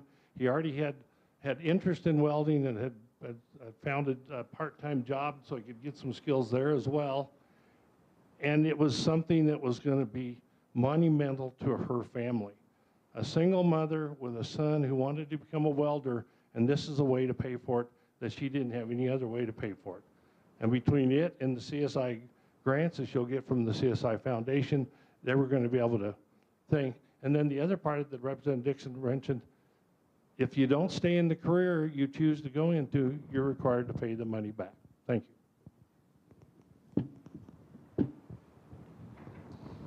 When we break it down, the real purpose of HB 24 is to get government involved in funding trade schools, much like the government is currently involved in funding higher education. I feel like that's a pretty unbiased take. Now, you can say that's for better or for worse.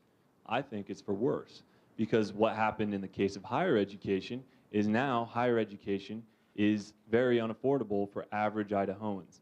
That's why in the first place trade schools are so popular right now. I have friends going through trade schools because it is an affordable option where they can get a solid job and career afterwards and not have a ton of debt. In 1970, the same could have been said for colleges. Only $3,000 in tuition was the average price of college in America. What happened in 1972? The government started pushing student loans, and we all know what happened next. The price of tuition exploded, and it's explicitly because the government was giving easy money to the universities. And that's exactly what's going to happen to trade schools now that we're putting them on the same path, the same broken model that higher education is on. Let me put it to you this way. If government gave every renter in America a $100 check each month for rent assistance, guess how much rent is going to go up? $100. That's exactly what happened in higher education, and that's what's going to happen, unfortunately, to trade schools now that the government is getting involved. And once the government gets a little bit involved, it's just going to get more and more involved. Now, that's not a problem for the corporations who are pushing this, because at the end of the day, they are getting their workers trained up on the taxpayer dime. It's not a problem for the community college lobby who push for it really hard, because now they're able to compete with small businesses who were running these trade schools out of their garages and barns, and they had low price points because they had low overhead. Walk through this college right here.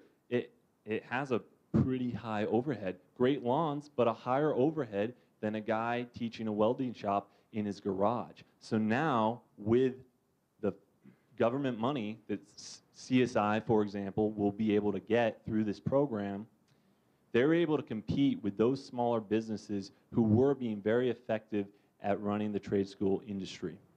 I think the real losers with this bill are those small businesses who won't be able to get the funds from this program, the students in the future who will have to grapple with higher tuition, and ultimately, Idaho taxpayers. That's why I would vote no on this bill. Thank you. House Bill 24 then turned into Senate Bill 1167 when we did the trailer bill on it to correct some of the issues that was talked about in the prior panel. I not only supported this bill, I was a co-sponsor of this bill. It's a terrific bill. It's a terrific bill. You know, talking to students, you ask them how many, in a group of students one day, how many of you are going to college? A few hands raised, and they said, what, would you go to college if you had a little help, if you had a little grant to help you go? And they all raised their hands. Kids really want to go to college. You know, and talking to businesses in this position, I've traveled around and I visited with one business after another, hospitals, government businesses, small businesses, large businesses, and I ask, what's your problems? And their main problem is they have no employees and they can't get them. They put out job requests and they get a couple of applications. And half the time those people don't show up. They ghost them, they don't show up.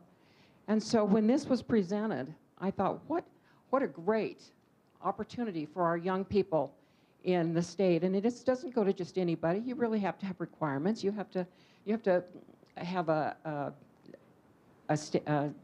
income that will allow you to do this. The thing is the tech centers, like we have here in Twin, as mentioned before, there are in a need of 600 mechanics in our area here, and this is going to help them. We need nurses, we need welders, we need electricians, we need teachers. There's so many of these in-demand jobs that are needed, and we now can start and help these young people, give them a hand up. There is nothing wrong with giving Idaho youth a hand up and having them stay in Idaho.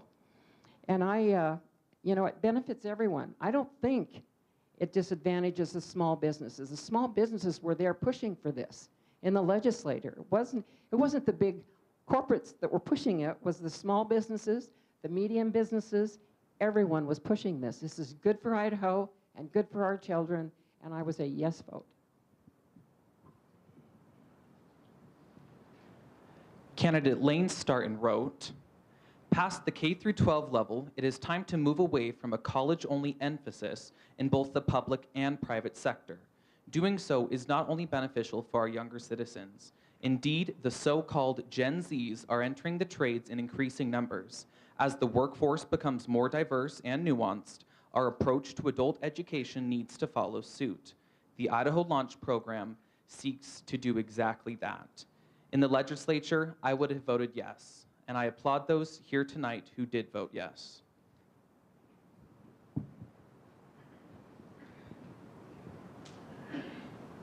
House Bill 24. How did it start? It actually started in the extraordinary session the summer before, when there was an initiative going around the state to increase taxes in order to create an excellence in education fund of about $400 million. The governor called us back into session, and House Bill 1 was done to create about $410 million from existing property tax growth to education. $330 million of it went to public education, our traditional schools, teachers, etc., and $80 million was set aside for in-demand careers. So that's the nexus of how we got here. House Bill 24, I voted against it in committee, and I felt like I had to because I debated it for about 6 minutes, probably, telling all the weaknesses that I saw in the bill. I wasn't against the idea, but I didn't like the way it was going. There were some things in that bill that I did not like. One of those things was they did away with the Opportunity Scholarships, which was a scholarship for high school graduating seniors that gets about $3,500 a year for 4 years, and we worked hard to get that done in prior years. We already had the $80 million, so we didn't need to take another $20 million from one place and send it to another. Another thing that I was concerned with is we can't just suddenly put more kids into welding classes, etc., if we don't have the capacity in the schools to do that. And I felt like we should be investing in the capacity first. And so that was one of the other reasons. One of the things that I was struggling with, though, is the fact that I felt that HB 1, which we had previously passed, and the amount of money committed to it, we needed to do that. So when this bill got to the floor, I'd been searching my soul and decided that I needed to support what we'd done previously, and I voted yes on the floor. It turns out that my change of the vote was the only vote change in committee, and the bill passed 37 to 35. If I had stuck with my no vote, it wouldn't have passed. I didn't know that was going to happen, but I'm actually proud that it did. Some of the reasons that I did vote yes is I was confident the Senate, who has an excellent way of amending bills, they can amend bills quicker than the House, and I knew that they would deal with some of these. They returned the opportunity scholarships back to the program, and I was pleased with that. What I didn't realize is they did it at the same cost that they took it away from community colleges, so that opportunity scholarships couldn't be used for community colleges. I addressed that this year with House Bill 500, and we fixed that portion of it, that now they can be used in community colleges, but kids can't double dip between the opportunity scholarships and the grants. I'm running out of time. But anyway, I did vote for it on the floor. I voted for it, the trailer bill that did some of the corrections, and I voted for the support of it this year in the financing. Thank you. Thank you, candidates.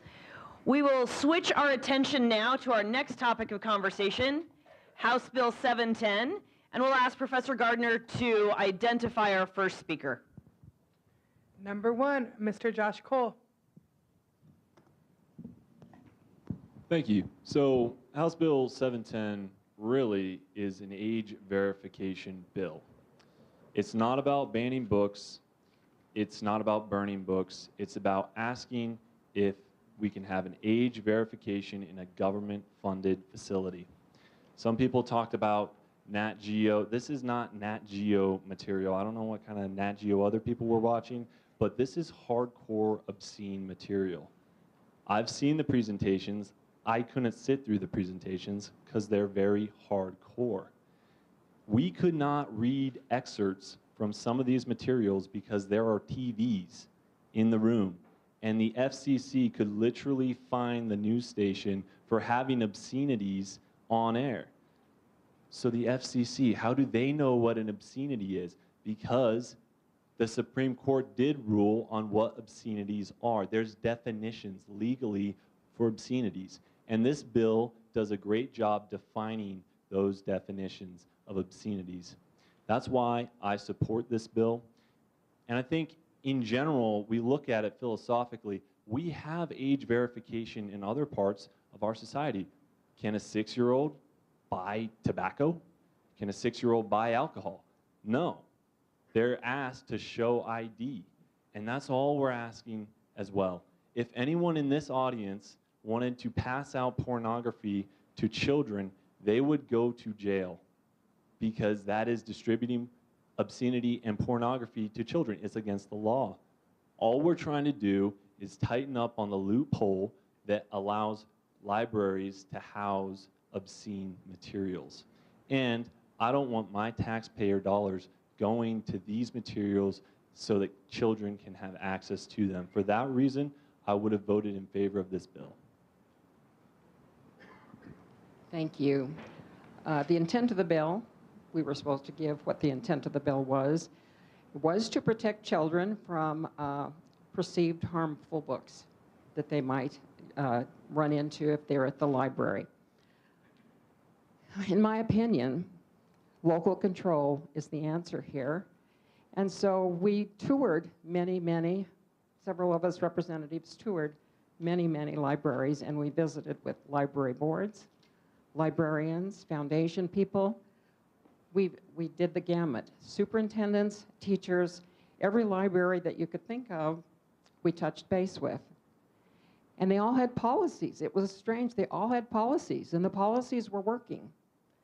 And so I talked with our superintendent, and he said, you know, he's been here 8 years. And in 8 years, I think it was a month ago, 2 months ago, he had a mom come in and say, I think this book is in the wrong category. So they pulled their policy board together that looks at SAT, and they looked at it and they said, we think you're right. We're going to move it up into the next age group. And the mom said, that's great. I think that's where it belongs. In 8 years, that is the only one they've had in the Twin Falls School District.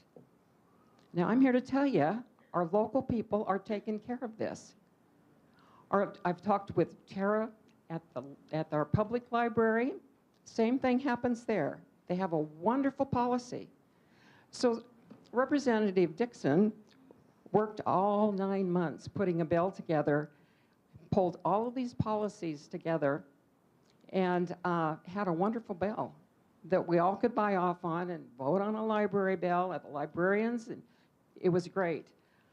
But it didn't do anything in the Senate, but what it did do is it caused the people to look at the really sharp bill and look at another bill and kind of navigate and negotiate and get a better bill that possibly I could have voted on, which I did vote on, but it failed because many thought it wasn't strong enough. Well, what we have, children have cell phones. You tell me a kid that doesn't have a cell phone, and on that cell phone, they can get anything they want. We had a wonderful bill in the Senate on having parental control on that cell phone, and you know what? It failed. 2 years in a row, it failed. So I don't know what the answer is. Parental control, parental rights, and local control is what my answer is. I voted no. House Bill 710, candidate Lane Starton wrote, "This is a deeply flawed bill which unfortunately became law.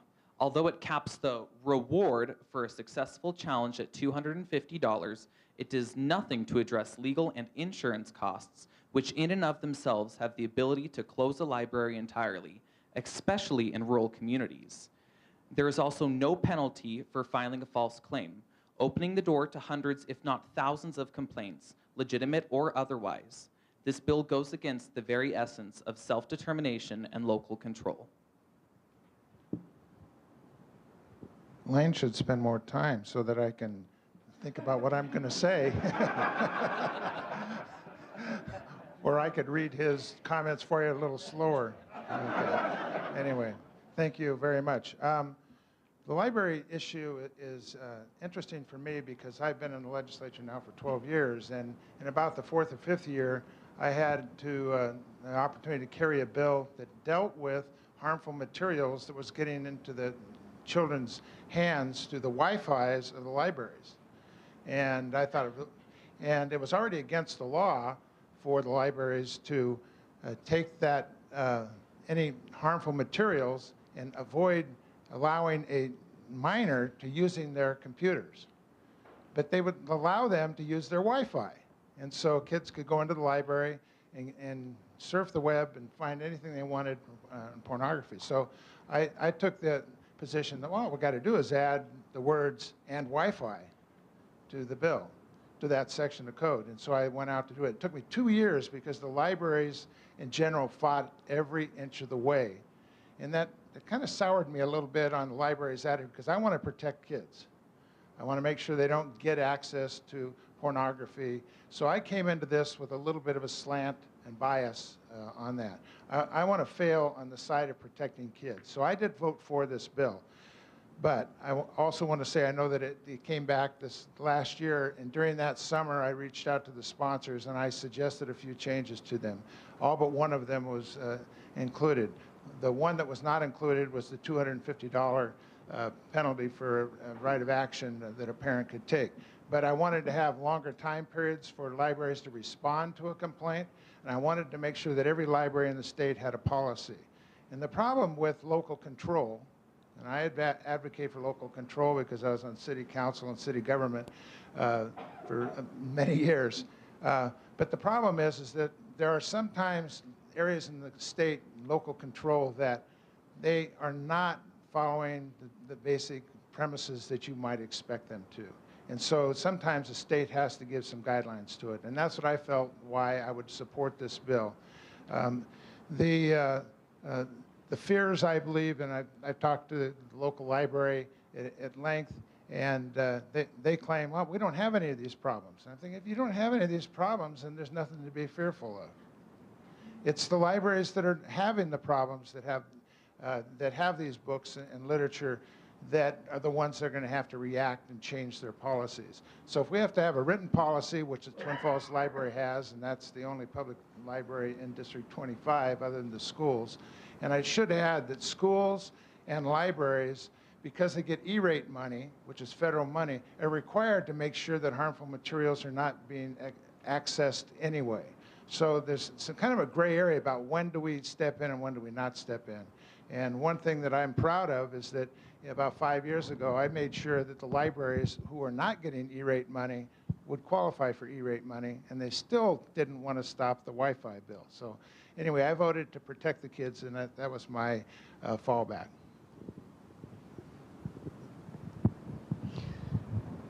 Once again, it's like with what Josh Cole said and several other candidates said, this is an age verification bill.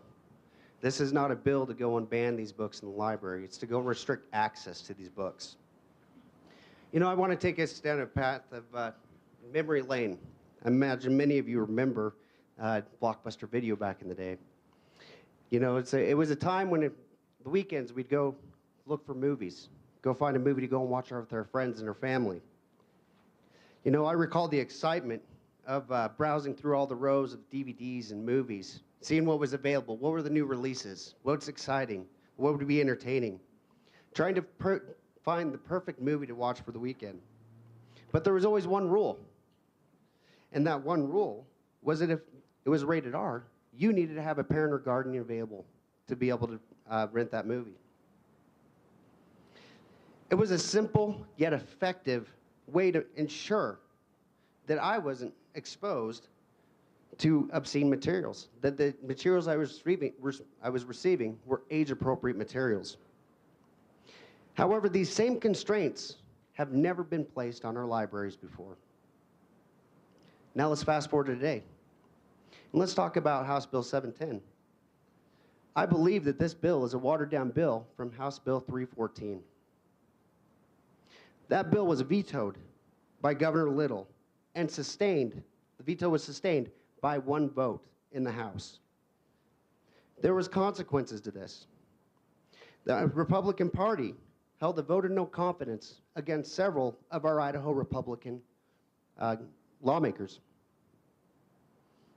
Under Article 14, Section 4 of the Idaho Republican Platform, it specifically emphasizes the traditional family and family values. And I couldn't agree with that more. The breakdown of the family unit is cited as a contributor to the ills of society. And it's our duty as conservatives and as citizens to protect the virtues and the sanctity of the family. Critics may often argue that those who haven't been familiarized with these materials shouldn't speak about them. However, I have taken the opportunity today to provide a small sample of these materials for you, and if you decide to go and look at. They're on the table over there. And I would encourage you to go and take a look at these materials and see them for yourself, because I think you should judge it. But be warned, this is not for the faint of heart. They're graphic, obscene, and harmful. The exact type of materials that we are seeking to regulate in our libraries. Thank you. I guess I get back cleanup. House Bill 710, as amended in the Senate, actually made it a little better. I actually went to the sponsor immediately after our vote in the House, and even though I voted against the bill, I went to him, I told him how much it was a much better bill, and I was teetering whether I was going to vote yes or no, and I be honest with you, I listened to the constituents of District 25. I heard overwhelmingly against the bill, and so I voted as I believe the majority of the District 25 constituents believed. It still was a bounty bill. That's the part I have trouble with, the $250, the fines. I think there's other ways. We don't put that into every statute that we have. I think there was different ways to make sure. And first, and we'll drop back to the first thing, I don't believe there's any porn in our libraries, okay? Whenever the materials that I'm sure are over there on the table were presented to us in health education, I asked pointedly to the people who brought them and the sponsor of the bill, what library is this from? And they would never answer me, because I don't believe it came from a library in Idaho. But so that was one of the problems I had with it. Tell me which library this is in, and then I will have a better chance of voting how you would, might think I would want a bill vote. I still have a problem with the definition of harmful materials. I think that's going to fill our court system. As I did on the last one, I'm going to bring a personal story in from the Twin Falls Public Library. They had a bill, they had a book in the children's section, and it was just a simple little book, and a girl didn't want to go to her sister's wedding because she didn't want to wear a dress. And one of their patrons took that book out, destroyed it, and brought it back in because they said that book promoted homosexuality and should be banned under House Bill 710 because she didn't want to wear a dress. That's where we're headed on some of this stuff, folks. It's not just plain and simple that it's somebody who has found porn in the library and they want it moved or taken out. That isn't where it's at. It's a whole different level than that of what we're talking about. And it still comes back, as many others had said on the last panel and on this panel as well, it's about local control. And I believe in the Twin Falls Public Library, that's the public library in my district. If you take a book to them, which they have done with 5 books already, before this bill even passed, people brought 5 books to them and thought, well, maybe they shouldn't be in the teen section, so they moved them to the adult section. Those books were brought to my attention last year during the session, and I actually read some of them, had other people read them, and I would have moved them not because there was any sex in them, because they were violent. They seemed to be fine with the violence. I couldn't find the sex that they were worried about. So those books have been moved, and I think that's what needs to happen, okay? Thank you to our candidates and their perspectives on this bill. We'd like to move to our third bill and ask candidates for their perspectives on Senate Bill 1445. We'll turn to Professor Gardner for our first speaker. Number 3, Mr. Lane Starton or Dylan Ray.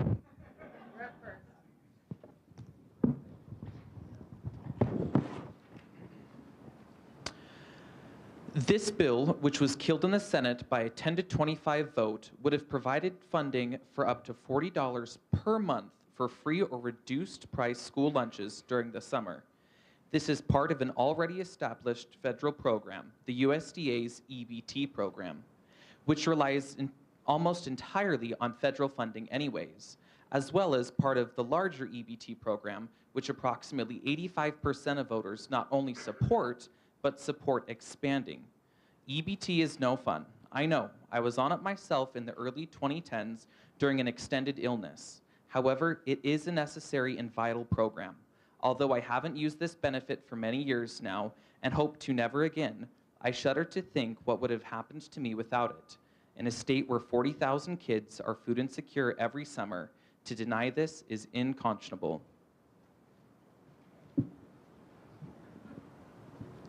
He went quick again, didn't he? So do I get his extra 2 minutes? Yeah. Yeah, okay. Well, give everybody 20 seconds. That bill was a Senate bill, and it didn't make it to the House, so we didn't debate that particular issue. But it's similar to a lot of things we saw during the pandemic. A lot of the federal funds that came pouring out of the federal government that was being distributed to the states, that was a big debate in the House and in the Senate for those 3 or 4 years, and the money's still kind of sliding through the system. And a lot of people were saying we shouldn't accept any of this money because of the burden it is on our children, because it's all borrowed money. This isn't extra revenues that we're distributing. It's a burden on our children. And as I look out there, there's a lot of people that have as light a hair as I do. And when we were growing up, the federal debt wasn't like it is today. And there's going to be a day of reckoning when we're going to have to start saying we can't spend this much money year in and year out without making some major changes. I think this bill ended up with a focus on that issue because there was so much federal money, and they were taking a program that was created during the pandemic and carrying it out. Now, during the pandemic, there was a lot of bills that had federal money, and I had a tendency to support those bills, so I probably would have ended up supporting this bill. But part of the reason is that if we turn down these federal funds, it does just get distributed back out to other states. It's not like we're saving money, but we have to, at some point, be prepared to cut back because our children are being burdened with, what, $35 trillion this month, and in 3 or 4 months it'll be $36 trillion. It's just growing astronomically. And that's a burden that somebody's going to have to address someday. And that bill, it was a focal point on that. And I want to also point out that sometimes we end up debating the wrong things. That there was a bill on higher education that came through this year, and they had what they call the maintenance portion. It was $300 and some million, and it flew through the House and the Senate without much debate. Yet a $13 million bill comes through, and everyone starts to attack that bill like, well, there's too much money in there for, in this case, it was DEI, diversity, equity, and inclusion. And they were saying, well, we should get the universities to cut that money out. Well, it would have been a lot easier in the $300 million budget to make that argument than in the $13 million budget. But sometimes we get our priorities wrong. And I'm not linked to any particular group that I listen to exclusively. And we heard earlier a comment about the Republican platform. And we could take that platform section and we could read it 20 or 30 different ways. And I think that it would be hard to say we should censure any legislator for violating that section.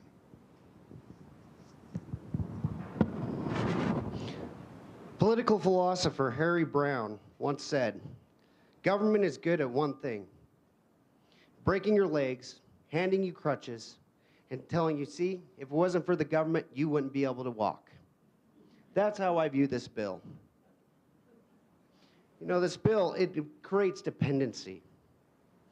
It's a dependency program for children to get onto government assistance from an early age.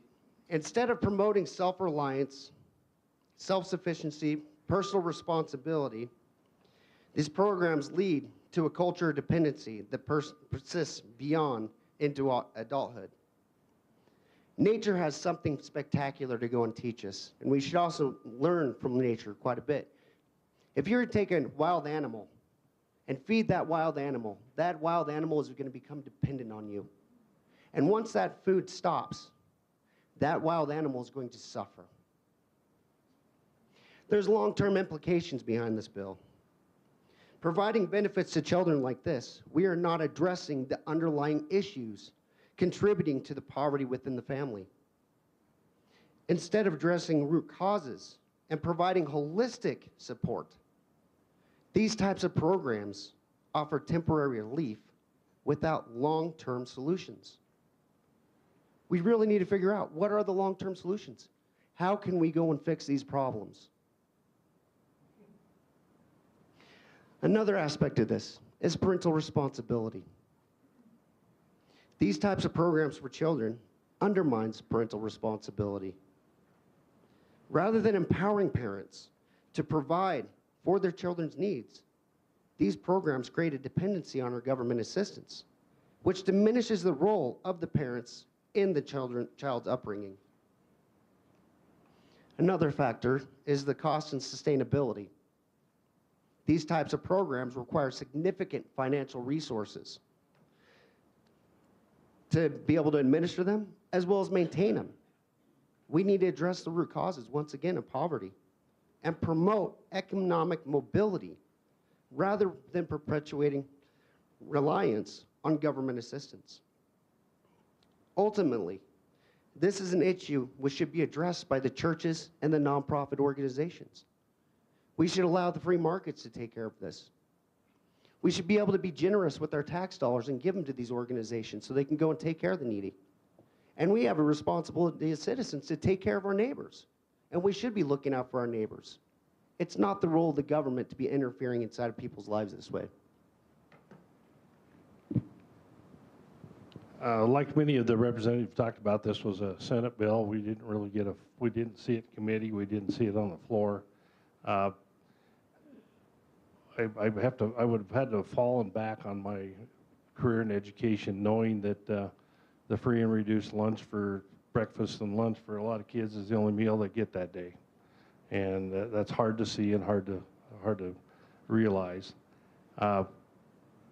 I looked at this one after I listened to some of the answers and think, well, if you're against this one, you probably ought to be against the launch, or for the launch, I would think, because this is going to give people higher wages, better jobs, better standard of living, and they wouldn't need the EBT cards.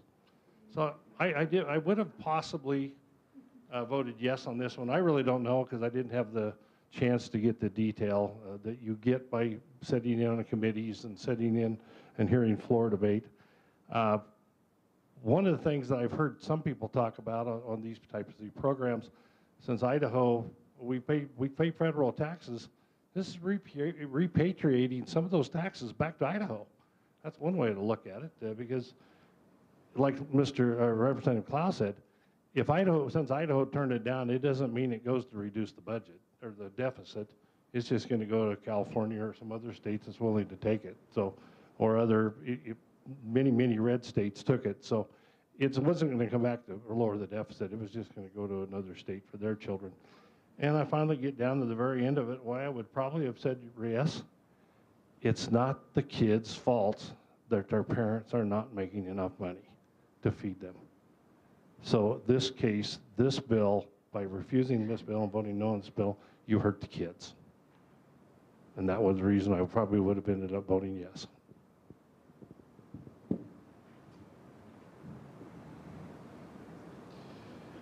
So this bill is an appropriation for the Department of Health and Welfare. So we're expanding the size of health and welfare. Health and welfare is now the largest line item in Idaho's budget. Keep that in mind. It's not education, it's health and welfare. So we talk about taking federal dollars like there is no strings attached. There are always strings attached. And the reality is that the federal deficit is exploding.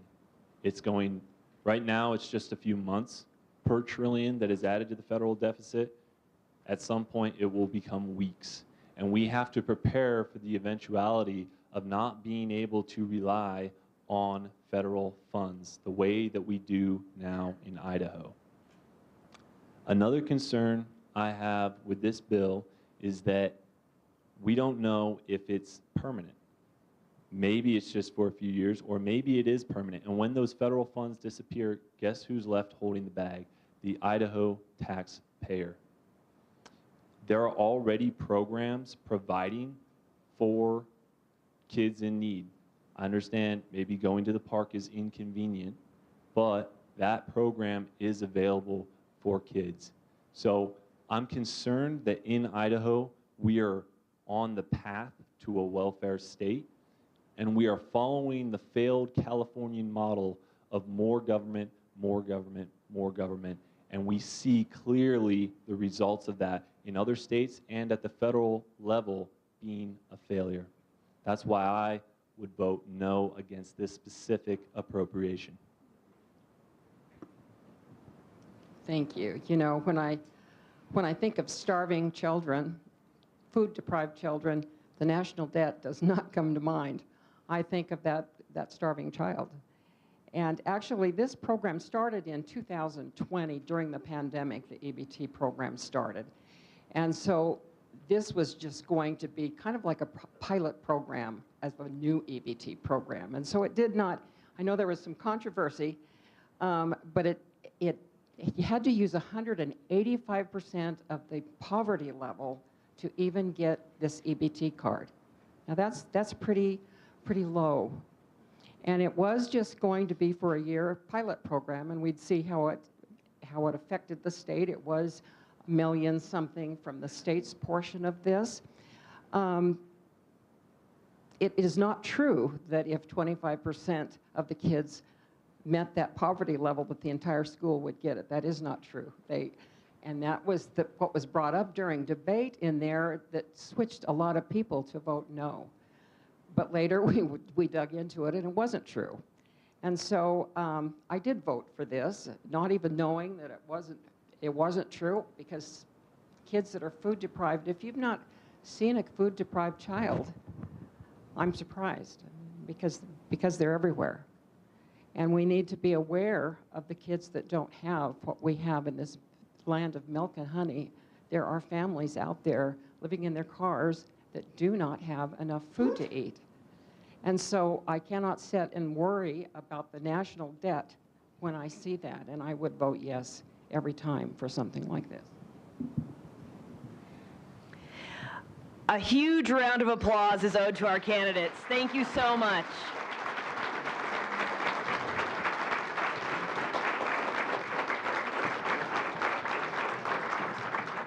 As a reminder, if you have additional questions, if you would please write those on the note cards that students are circulating and leave them at the door as you leave. Our candidates will respond in writing.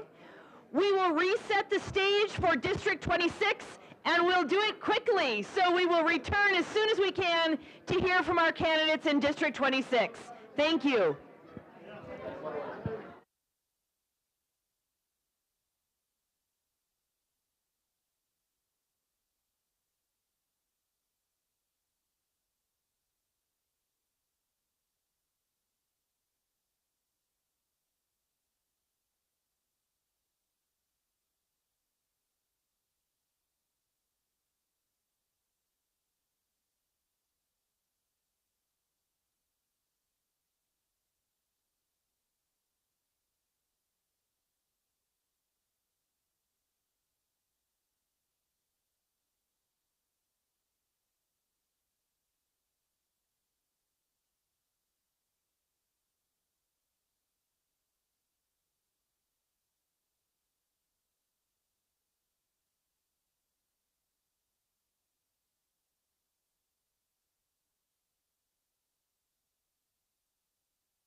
Please feel free to take a seat. We'll begin as soon as we can.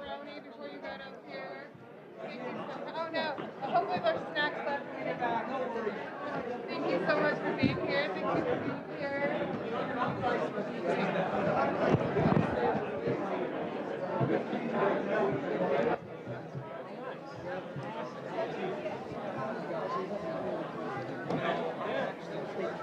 Just a quick reminder on microphones, they need to be pretty close so the live stream can pick them up. So, yeah, Roger, pretty close. Thank you.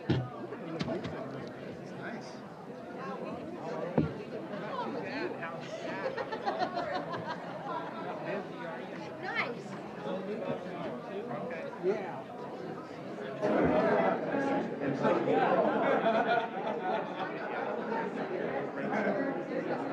Switch over to the other one. Plug that in.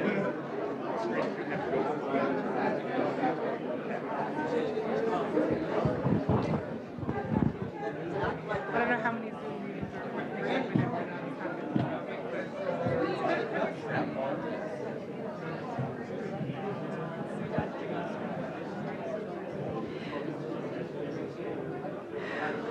We thank you so much for your attention. And we're ready to hear from the candidates from District 26.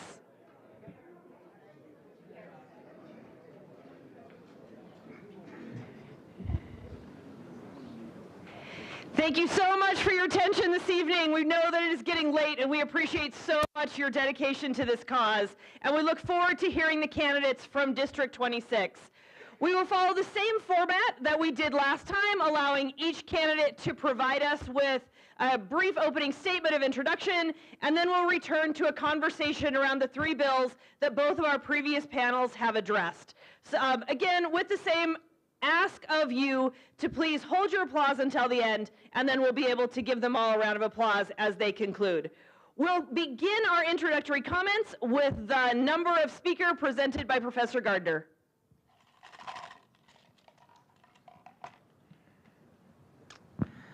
Number 2, Lori Likely.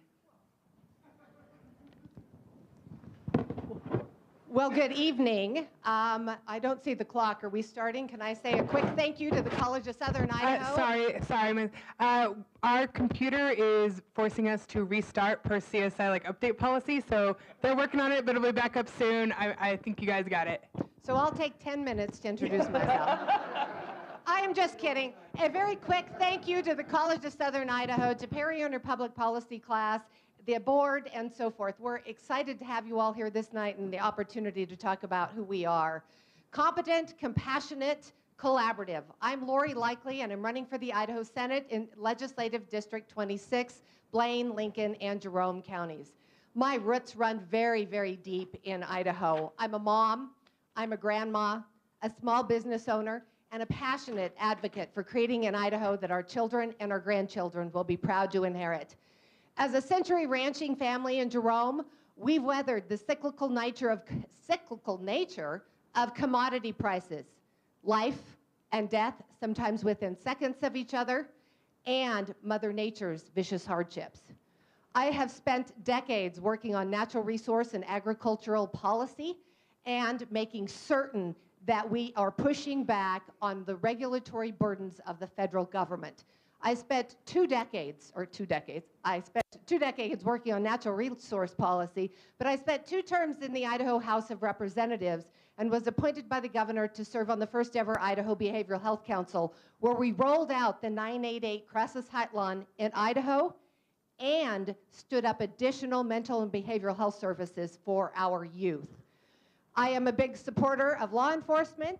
I also am a big supporter of our veterans, emergency services, and I'm an advocate for early childhood education. For me, I really want each and every one of us to protect the American dream, our families, our communities. I humbly ask for your support on May 21st. I'm Lori Likely. Well, Thank you. Good evening, and thank you all for coming tonight. My name is Ned Burns, and I am one of the 2 representatives for District 26, again, which is Blaine, Lincoln, and Jerome counties. I've served 3 years in the House, and prior to that, I served 3 years as Bellevue Mayor, 1 year on Bellevue City Council, and 2 years on the Bellevue Urban Renewal Board. I'm lucky enough to serve on the Revenue and Taxation, Resources and Conservation, Transportation and Defense, as well as the Ways and Means Committee. District 26 is by far the most purple district in this state. Each election's very close. You've got more liberal Blaine County in the north and more conservative Lincoln and Jerome counties in the south. It's pretty tough to keep even 50% of the constituents happy on any given issue, but I think I do a pretty good job understanding those differences and representing the district well. I understand the complexity of having a tourist-driven economy as well as an agricultural-driven economy. I'm very well versed in water and land policy issues.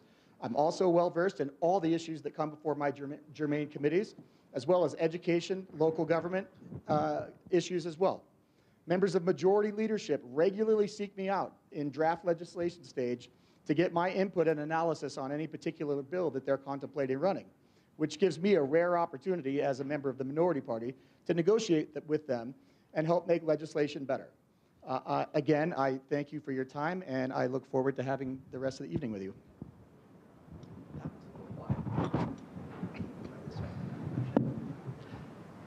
I'm Mike Pohanka, and I'm running for House Seat 26A. I believe strong faith builds strong families that lead to strong communities that will keep us Idaho strong.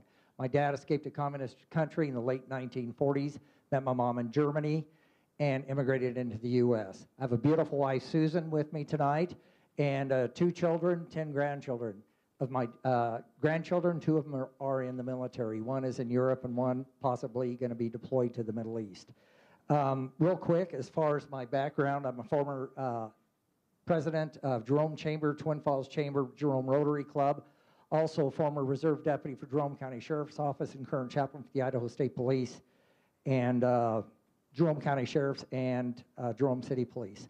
I'm a strong Republican. My parents raised me that way to be a conservative. I believe in myself, and more importantly, always giving back to the community in things that we can do. And I've always been a servant of the people, for the people. Please vote for me, Mike Pohanka, District 26A. Thank you. Good evening. My name is Chris Hansen. I'm running for state representative in 26B. I'm a 3rd-generation Idahoan, a grandson of a pushcart pioneer, Swiss immigrants that settled north of Shoshone and started a farm there. My parents met in Shoshone as wildland firefighters. I grew up in Boise. I went to the College of Idaho. I got a degree in history and psychology. I then worked as a wildland firefighter myself and on the United States Forest Service trail crews in all of Idaho's wonderful wilderness areas. I worked for a conservation organization that protected clean air, clean water, and wildlife, and used balanced land management to keep working families on the landscape. For the last 8 years, I've been a teacher at Wood River High School teaching mathematics. I live in Haley. I'm in this race because of my 2 sons. They're 5 and 2. I'm concerned about the world they will inherit from me and the opportunities that they might have. I'm in this race for my wife, who works more than 2 full-time jobs, and I'm in this race for working families like mine, who every day put food on the table, try to teach their children the difference between right and wrong, and pay the astronomical bills of childcare and health care, and where we are up in Haley, for housing. I'm in this race to find a way forward for working families. Thanks. Jack Nelson, I represent 26B, just served 1 term in the legislature. I'm a retired 3rd-generation Idahoan. Education, I'm a graduate of Jerome High School, CSI, University of Redlands, and Boise State. The civic services that I've done, I did 20 years on Jerome County Planning and Zoning, CSI Foundation, CSI Board of Trustees, and certainly the Rotary Club in Jerome, along with the Jerome County Central Committee. This past session, I think my absolute best treat totally was my granddaughter Emma got to be one of our aides for the House. So we have two Emmas that helped organize this tonight, Emma Brulat and Emma Horvath. So that was an actual treat of the thing. And it looks like I'm out of time.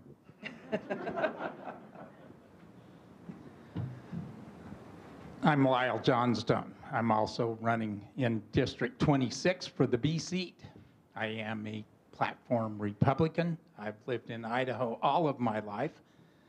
Most of that time I've spent in Jerome County. My wife of almost 47 years is here with me this evening. I'm sick of big government. I'll just tell you up front. Big government causes everybody's life to be more difficult and more complicated. I haven't gotten the cue cards from the boss on the second floor, so some of the talking points this evening are going to be a wee bit different than some of the other talking points. I want to see Idaho continue to be a great state for my children and my grandchildren and everybody who lives here, but growing government is not the answer. Thank you.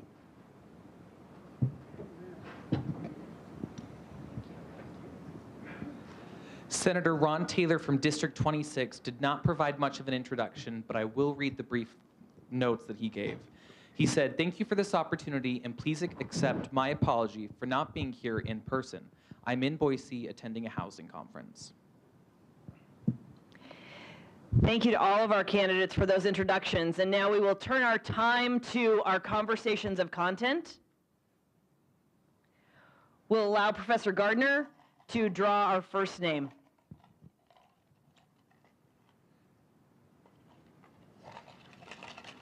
One too many, sorry.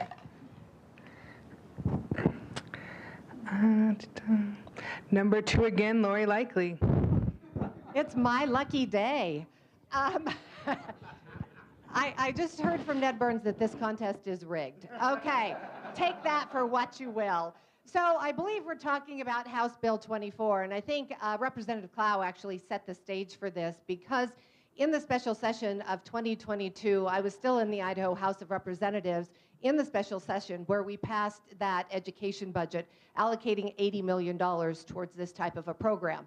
However, I was not privy to the last 2 years of conversation around this in the last 2 sessions. But I will tell you that this would have had my support, and I will tell you why. First of all, I think you've heard this before, Idaho Kids, Idaho Jobs. And in 2022, we met, then Speaker of the House, Scott Bedke, and myself, the dean of the college, or the Dean Fisher, the president of the College of Southern Idaho, gathered a group of businesses and students, and some of you might have been there.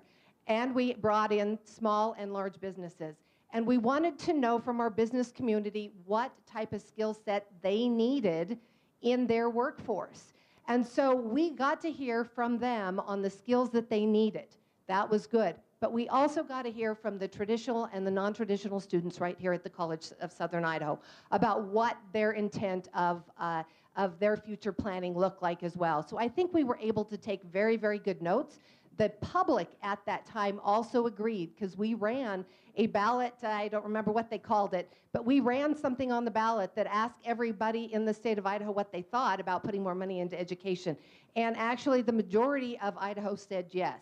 Boise State actually did a study this year that said 70% of Idahoans support education.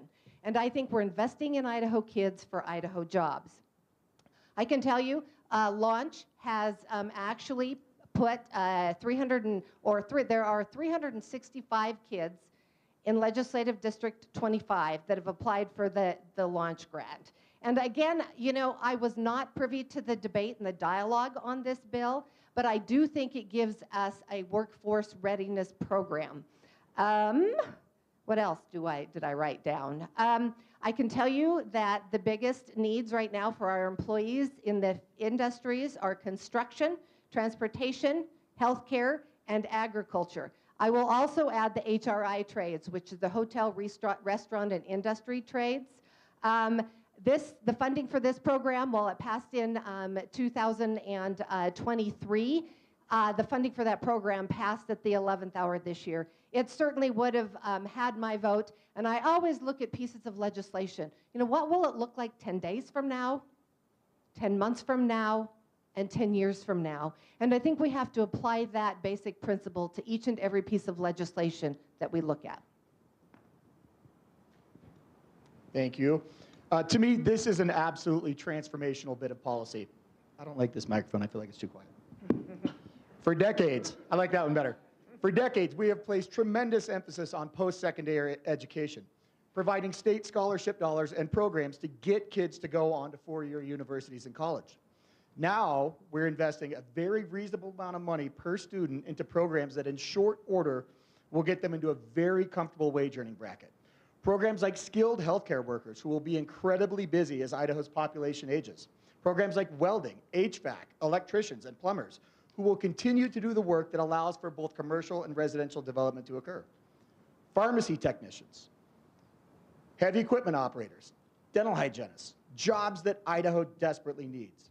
The investment into these kids now will create opportunities for them to open and own their own businesses, buy their own homes, and live comfortably in a state that it is getting much harder to do so without a high five-figure or six-figure salary.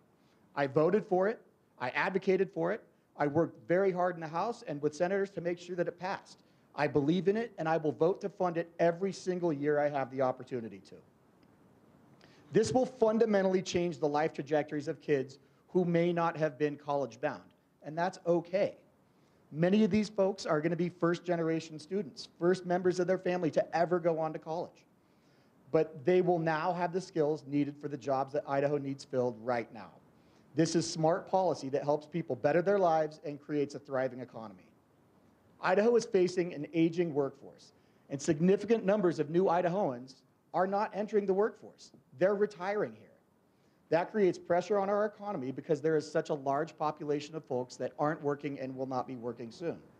If we are going to continue to have an opportunity, an economy that thrives, we're going to need to have a workforce that is ready to step into these roles as needed.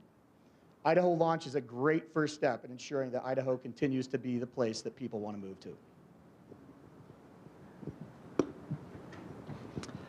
House Bill 24, I would have voted yes on that. As a retired educator, it gives our students the opportunity, and that's one thing I absolutely loved doing was teaching, and I retired from it, part of one of many careers I had. But Idaho schools, couldn't be any better for them. Our unemployment rate currently is at 3.3%. Just looked it up a few minutes ago. We need linemen, we need welders, we need plumbers, we need electricians. I have a student here tonight, Grayson, who was one of my students who ended up going through the CSI welding program. He said, Mike, the thing about this, you receive certification, but the thing most important about it is they teach you everything you need to know, from rigging to the welding, everything that to keep you safe and alive. If you go to someone's shop and they're going to teach you how to weld, he says, if they don't teach you how to rig things right and you don't do it correctly, it can kill you. We don't want that to happen. Here, they get certifications, they're trained, they're taught. He is now fully employed, gainfully employed. I had two other students pick these fields. One became a plumber, the other as a welder as well. The second one that got his welding went to underwater welding, received his certification. He is probably over $200,000 a year, not in Idaho, but in another state. The other one there's two others that have their own plumbing business here in the Magic Valley in excess of $100,000 that they are currently making out of plumbing, coming through the technical side. So an investment like this, to me, is a minimal investment for what we are going to receive. As I mentioned, the unemployment rate, try calling a plumber. Thank God I have one that graduated from the program, so I can always call him, and he's always good. But that or electrician, good luck. One thing we need to say is it creates Idaho jobs, and when they have Idaho jobs, and as I mentioned, the individuals that are making well over $100,000, what is Idaho collecting from them? Anyone? Taxes. We're collecting taxes from them. They're collecting federal taxes as well. Those taxes come back into our community, so I would have voted yes. I think this bill was a giant leap in the right direction. I work with high school students every day, particularly those that are in 10th, 11th, 12th grade. They need all of the support that they can get. They need all of our wisdom and all of the support to do what is next and what could benefit our state. I've worked many different jobs within my life. I've been a waiter, I've been a basketball coach, I've been a marketer for solar. And when I became a teacher, that was an alternate certification program. That was something that I had to do at night, working at night, as I was working all my other jobs. And I think that type of alternate certification program is really important. It's also the wave of the future. What's going to happen when my boys are 18 years old? College is going to look completely different than the way that it is now. And so we need to invest in all of these trades. I think I have a number of students that they'll ask me, when am I ever going to use this, Mr. Hansen? When am I ever going to use this algebra? When am I ever going to use this algebra 2? And a lot of times I'm running out of things to tell them. There are going to be students, a lot of them, that are not going to be doctors and engineers and that don't need the level of math that we have for them. They need to be involved in those trades. They need to get started even earlier than 12th grade. And we know who those students are, and we know that the opportunities that they can have. So I'm all in favor of this bill. I was glad that it passed. I'll just share a story. I have a plumber as well. I'm lucky enough to have one plumber as a homeowner, and he's from Dietrich. And he tells me, you know, look, I use the 45, 45, 90 angles that you teach in geometry every day. And that's the only thing that I really use from high school math. And if you can teach a kid that, he can fit pipe anywhere that he needs to. And guess what? We'll pay him $85K as soon as he's done with his apprenticeship, okay? And he's not going to take out any debt, and he's going to be making that in 1 to 2 years. That's an excellent opportunity for an Idaho student, and that will keep him here in Idaho, and he can have that trade. I think that we can, as I said, do even better within the high school, and we can start these kids sooner even on this career trajectory. Thanks. I voted for launch. I sit on the Ed Committee, was a huge supporter of it. From my view, from start to finish, launch is the first time that the trades have had any respect. And I'm a firm believer when you train someone, they're not beholden to the company and tied up there. They have a trade and they can use it. If you Google up the launch program, the list of on the first tab, the list of in-demand careers is wonderful. But if you do that, hit the second tab, and it pulls down and tells you what every career, what the average in Idaho of what people make. When kids in high school up to now, I have to agree, there isn't a lot of preparation for what's coming because you're supposed to pick a career that sounds really good. Well, it's nice to earn a good living when you have one also. So launch was a huge thing. The remaining time, I think everybody's, for the most part, filled out everything to do with launch. The only thing I would add that I don't think has been brought up tonight is the launch dollars and scholarship dollars that go out. That's the last dollar in. So before kids qualify for launch, they have to apply for all the other scholarships that are out there.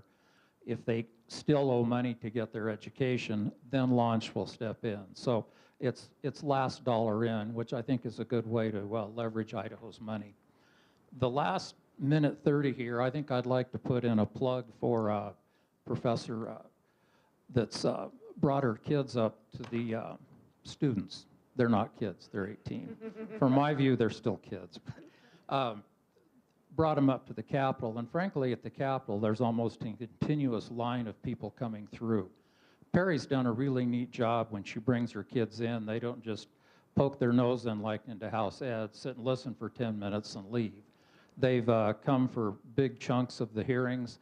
On one hand, those can be really boring, and on the other hand, even while it's really boring, it's something that's super interesting, and it's really hard to keep your mind on top of the whole way. So, and I'm out of talking now, but a real plug for the program. You're doing some neat things. Thanks. Say that again. Thank you for always welcoming us when I bring students. So House Bill 24. I can say that it was a uniparty deal. Absolutely. I get it. It was one of the greatest government growing boondoggles we've seen in the state of Idaho. It's $102 million. We can serve somewhere between 9,000 and 10,000 applicants, and we have between 12,520 and 13,600 students. So now we're picking winners and losers. Government now gets to help decide who wins and who loses. So it's great for the kids who get it. What about the kids who don't get it? Here are 34 mostly corporate people who mostly have given money to Brad Little's campaign from 20,000, 5,000, 100,000 out of different corporations in the state of Idaho who sit on the committee who decide which jobs for which corporations that the money goes to which college and which student gets it. Sounds like a fair and balanced thing to me. I am amazed, I am appalled that this kind of stuff goes through Idaho's government. But in 5 years, we've doubled the size of government. So why wouldn't it? There's the flow chart of just Brad's system for the committee. It's an amazing, amazing, amazing thing to me. We have 3.3% unemployment. Are we going to dig these people up out of a bag somewhere to put them in the program? I mean, people are employed. Would it be good if they had better jobs? Sure.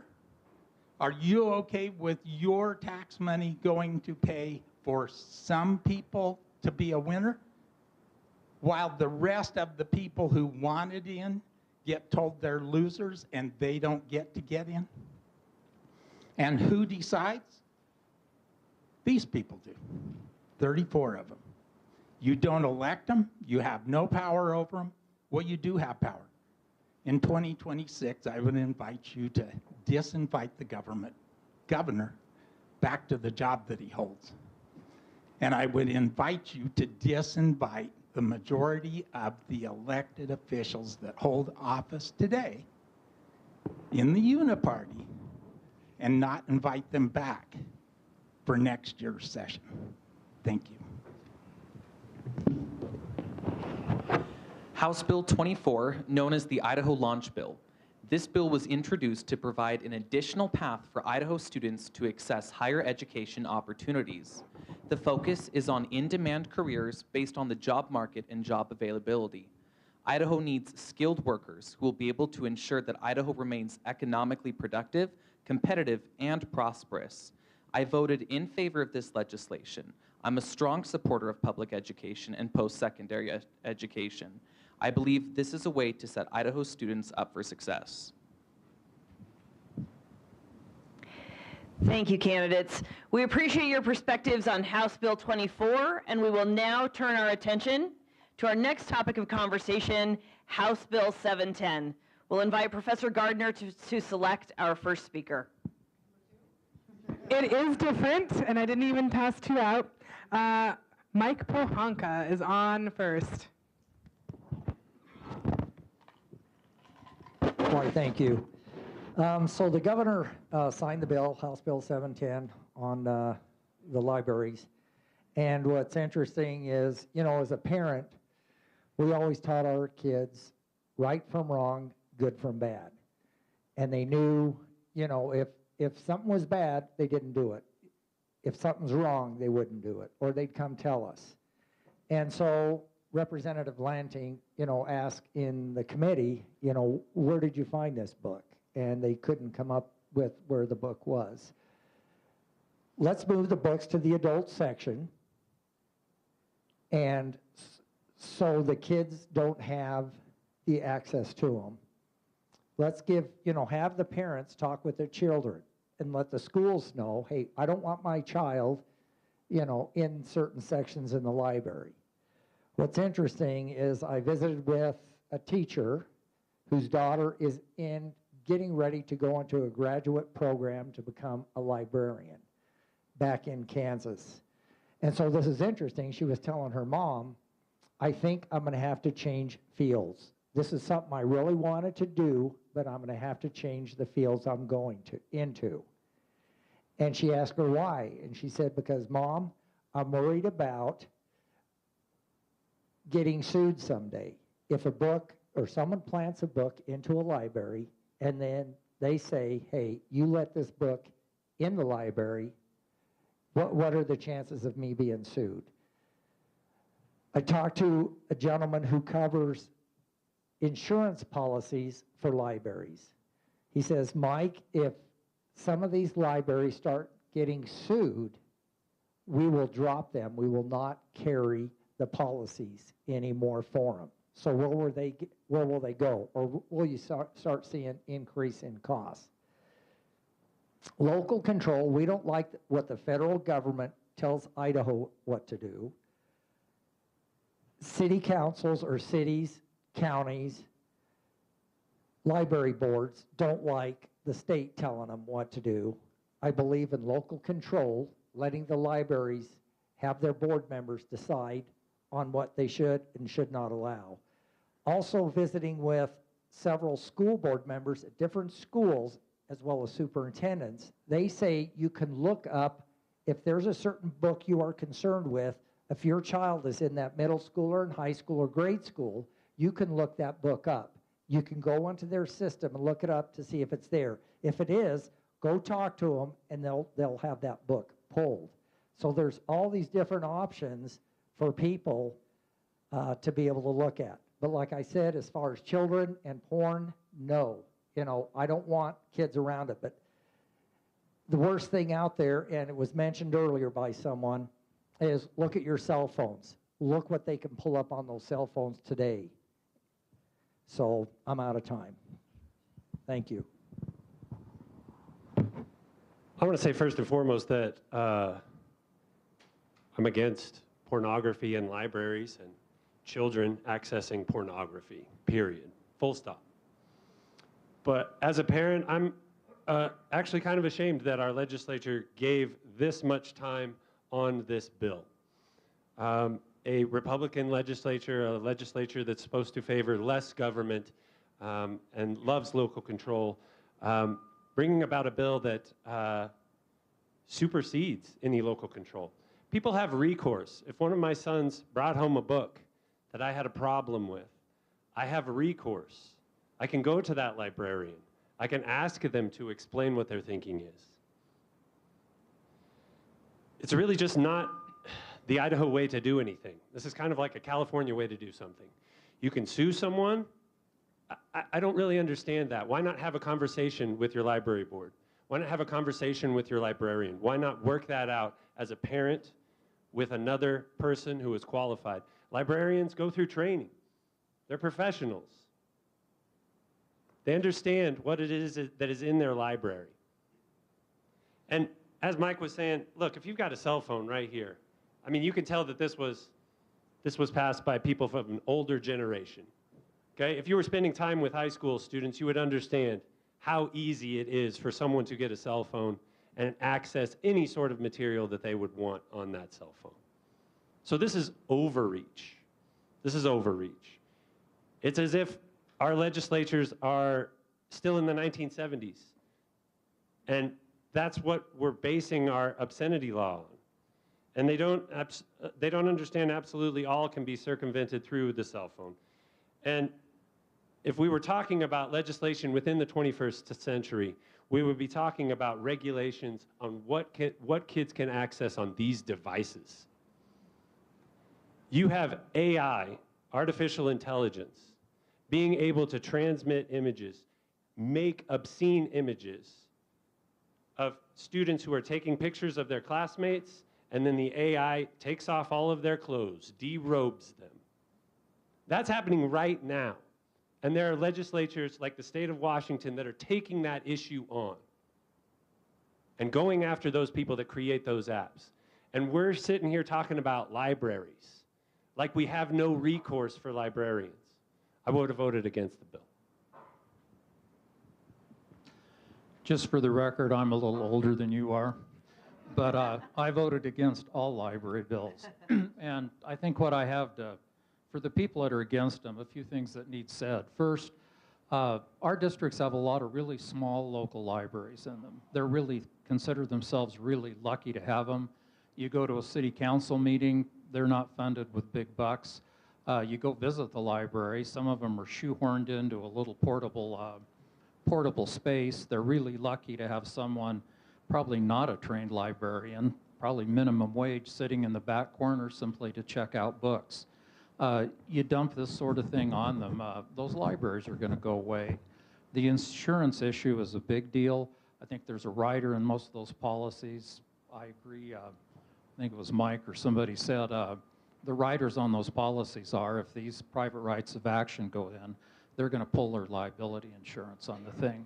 The other issue, and it's, I don't know why they did it with this legislation, but it's based on the Miller test. And if you want to really read something that's hard to understand, like what's harmful to children, go home and Google the Miller test. That was one for judging pornography.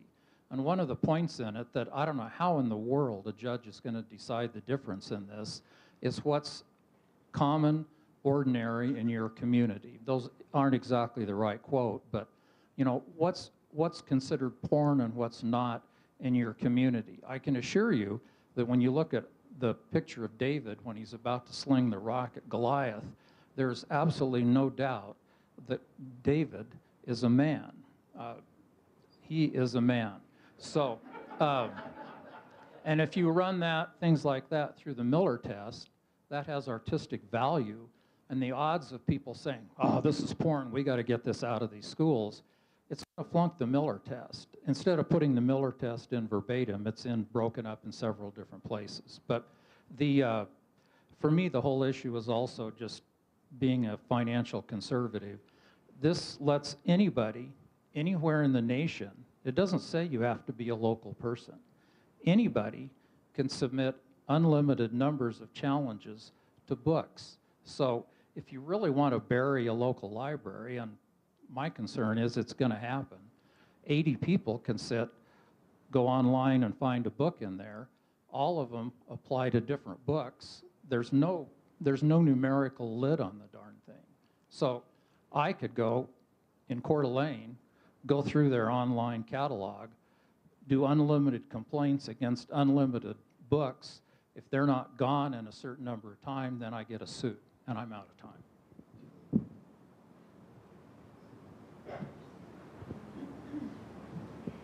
House Bill 710.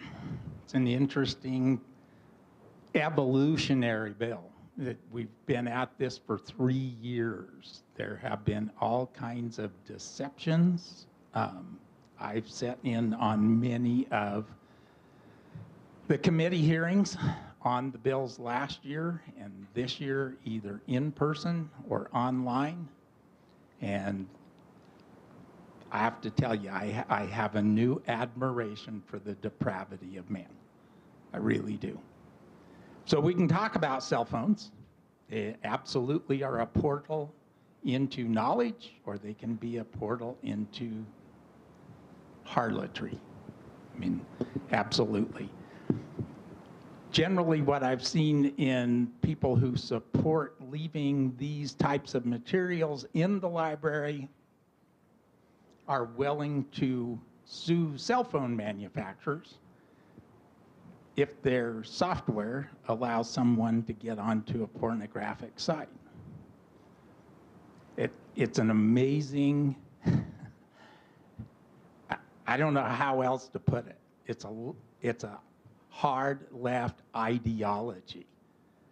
Porn shouldn't be in schools. Taxpayer money shouldn't be supporting porn in schools. People say it isn't there. I mean, Karen has, with the help of a bunch of local ladies, has gone into a lot of libraries in the Magic Valley, and it is there. I have even gone to the point to buy some of these library books. They're horrible. I have 3 young granddaughters. I would not want them to be in possession or looking at these books. So I think here's the ultimate. This is a theory. So if you took these books down to the local convenience store and you sold them to a minor, you would go to jail for selling pornography to a child. But in 1972, through some piece of wisdom, and they're probably all dead now, the legislators removed responsibility from libraries and librarians of distributing this kind of material. So last year, House Bill 666 should have just been passed, which removed that issue. So nobody can do it. It leaves me speechless to watch tens of librarians come in and say, this isn't porn, this isn't porn. Sure as heck looks like porn to me. So I agree, we can dig it up on cell phones, we can dig it up on computers, but the taxpayers aren't buying that. They're buying it themselves. And if you don't want your kids in it, fence them out of it on their cell phone. Thank you so much. The Library Bill. This bill is meant to infringe upon our First Amendment rights and sets the stage for further restrictions on our fundamental rights. Librarians and libraries have been targeted for a problem that does not exist, and this bill will be the shuttering catalyst of many libraries across the state. I debated and voted against this bill on the Senate floor. I also voted against Senate Bill 1289, which failed. There is a common thread of less government, more local control, and parents know what's best for their children. This bill removes parental responsibility and local control. Wow. Holy smoke. And actually, I'm going to agree what Senator Ron Taylor just said, and we'll add just maybe a little bit more to that. First of all, I was in the House of Representatives when House Bill 666 came to the floor. And with regret, I actually supported it. And I can tell you that I had a lot of sleepless nights after I did. And therefore, on this House Bill 710, which you don't see, as amended in the Senate, was not a good bill and would not have had my support. It should not be the state government's role making these decisions. I think it really needs to be our local boards. Due process is in place for a reason, and I think many of our local school boards and our library boards have surveyed parents, and over 80% of them in many instances want their children to have full access to the library because you know what? They're being parents. I will tell you, in 2023, I was invited to sit on the editorial board of the Times News, which at the time I went, agreed to sit on that board, was a daily newspaper. It's since gone to 3 days. But we took the opportunity that we had 3 community reps, we had the deputy editor and then the editor. We invited a group of librarians in to visit with us. And I think this is sometimes what's missing, is a dialogue, a conversation about what is and what is not. So we asked them, do you have pornography in your libraries? They did not have pornography in their libraries, as pornography is defined.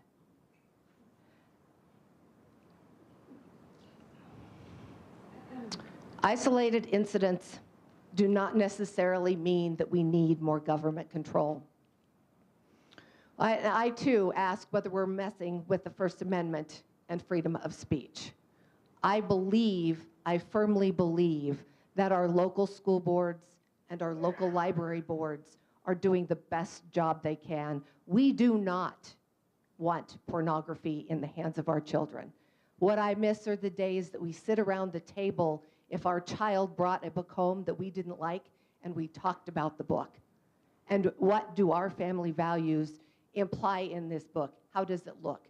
I think our parents continue to need to be involved in this opportunity and this process. I think it's the role of the local school boards, local library boards, to navigate which books are age appropriate and which are not, and have due process to move them into another category if indeed that's where they belong. This is not a role for state government, and I would not have supported Senate Bill, or House Bill 710 as amended in the Senate.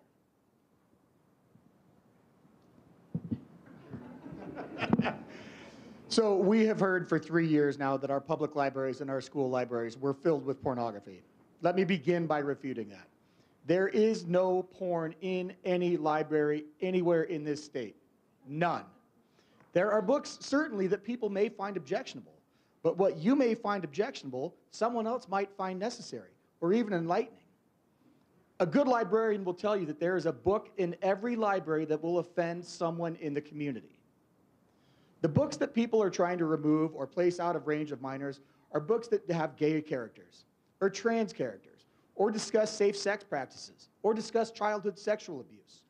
Guess what? There are gay and trans people in society. These books speak to them as every book speaks to someone. There are teens who are sexually active or are thinking about becoming sexually active, and they probably don't feel comfortable having this discussion with their parents. Instead of going online and finding something that is much more harmful, they're going to the library and finding information on how to be sexually active in a much safer fashion.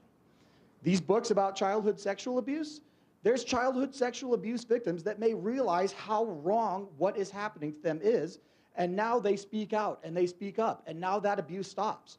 That's what we're trying to stop? That's what people are upset about? We hear all the time about too much government in people's lives. But here is a bill that basically on a party line vote is having a massive government interference into what people can read or can learn. There have been many, many instances in history where government tells citizens what they can or can't read or write, or excuse me, read or learn. And that never goes well. I was against this library bill. I was against every library bill. I will remain against every future library bill. If you don't want your child to read a book, be an engaged parent. Speak to your librarian about what is age appropriate for your child and have a restriction placed on your child if that's your prerogative. But don't enforce your individual morality onto society as a whole. Thank you, candidates. We appreciate your perspective.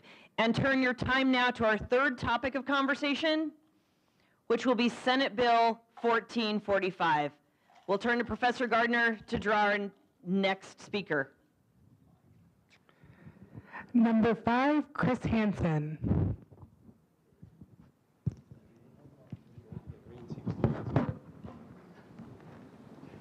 Senate Bill 1445, the EBT summer program bill, I feel like is a real travesty that we didn't engage with this bill.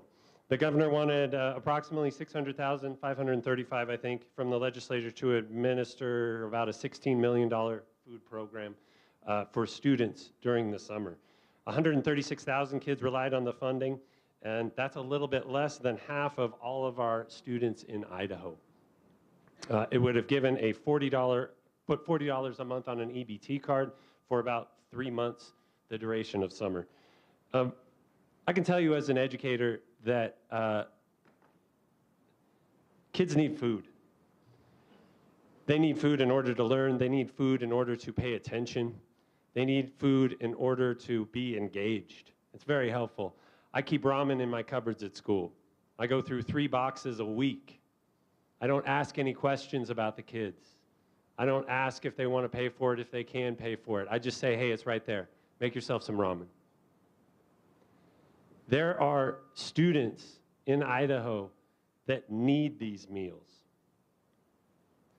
And we couldn't make the gesture to put down $500,000 to get $16 million from the federal government.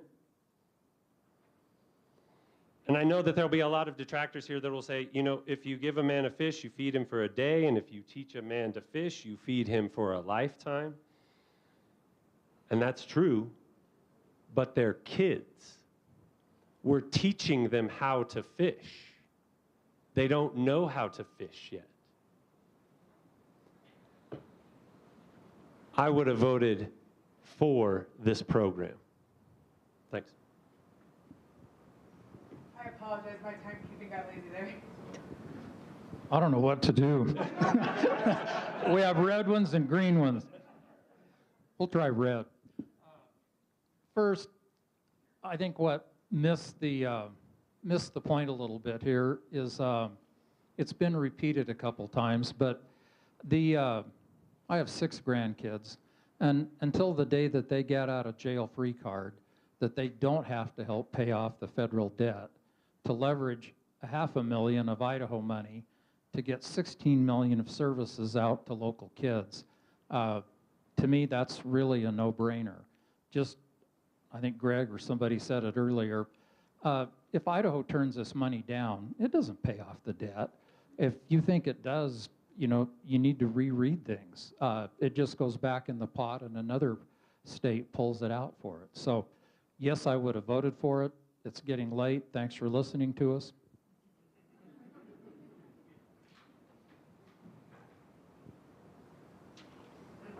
However much you deny the truth goes on existing. Okay? This is expanding a health and welfare program, which is highly tied into federal government funding.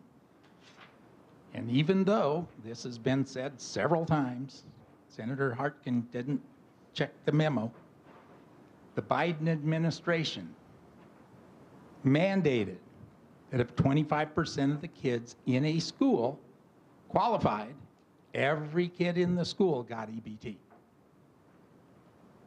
Foundation for Government Accountability. It's amazing when we hold the government accountable, which we're not doing, by the way. We keep electing people who are not accountable to the people. They're accountable to IACI corporate sponsors. You live in a state government that is run for corporations, period. This is the growth of government. At some point, I mean, you can't say that this one bill will force every person to go to the government for food. This is a step. When they control your food, they control your life. So whether we lose the water in Idaho to the depravity of thinking that we've run it through the judiciary and it won't happen, or we keep buying into federal programs so that we can buy furries potty boxes so they can squat to do their business instead of using a toilet. I mean, this is where this stuff comes from. The Biden regime is the most morally corrupt and broken group we've ever seen in the United States. And every time we take federal dollars, we take some of those policies, whether you know it or not, it's happening. And our legislators should be looking at that before they're so eager to spend this money. I see it as the hog at the trough. If we don't hog it up, somebody's going to hog it up. What I see is Idaho's sovereignty as an independent nation state is going away.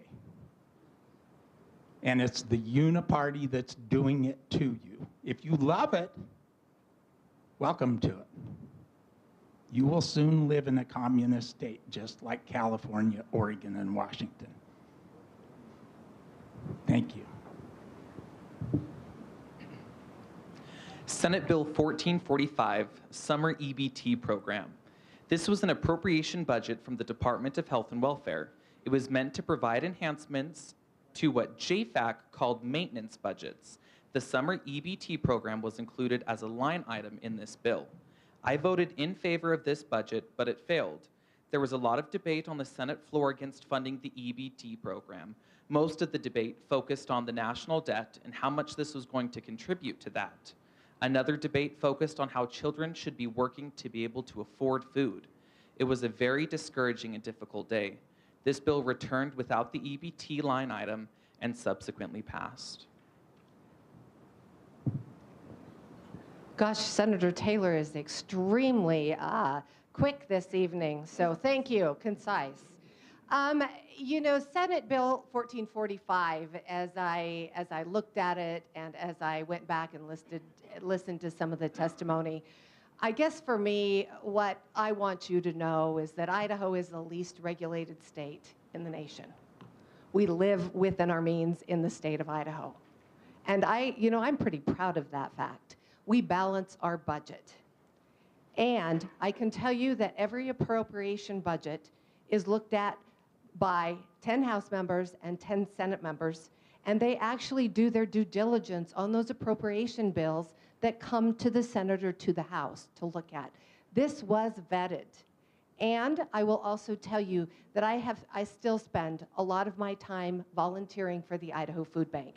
I worked a couple of years part-time doing some food resource coordinating.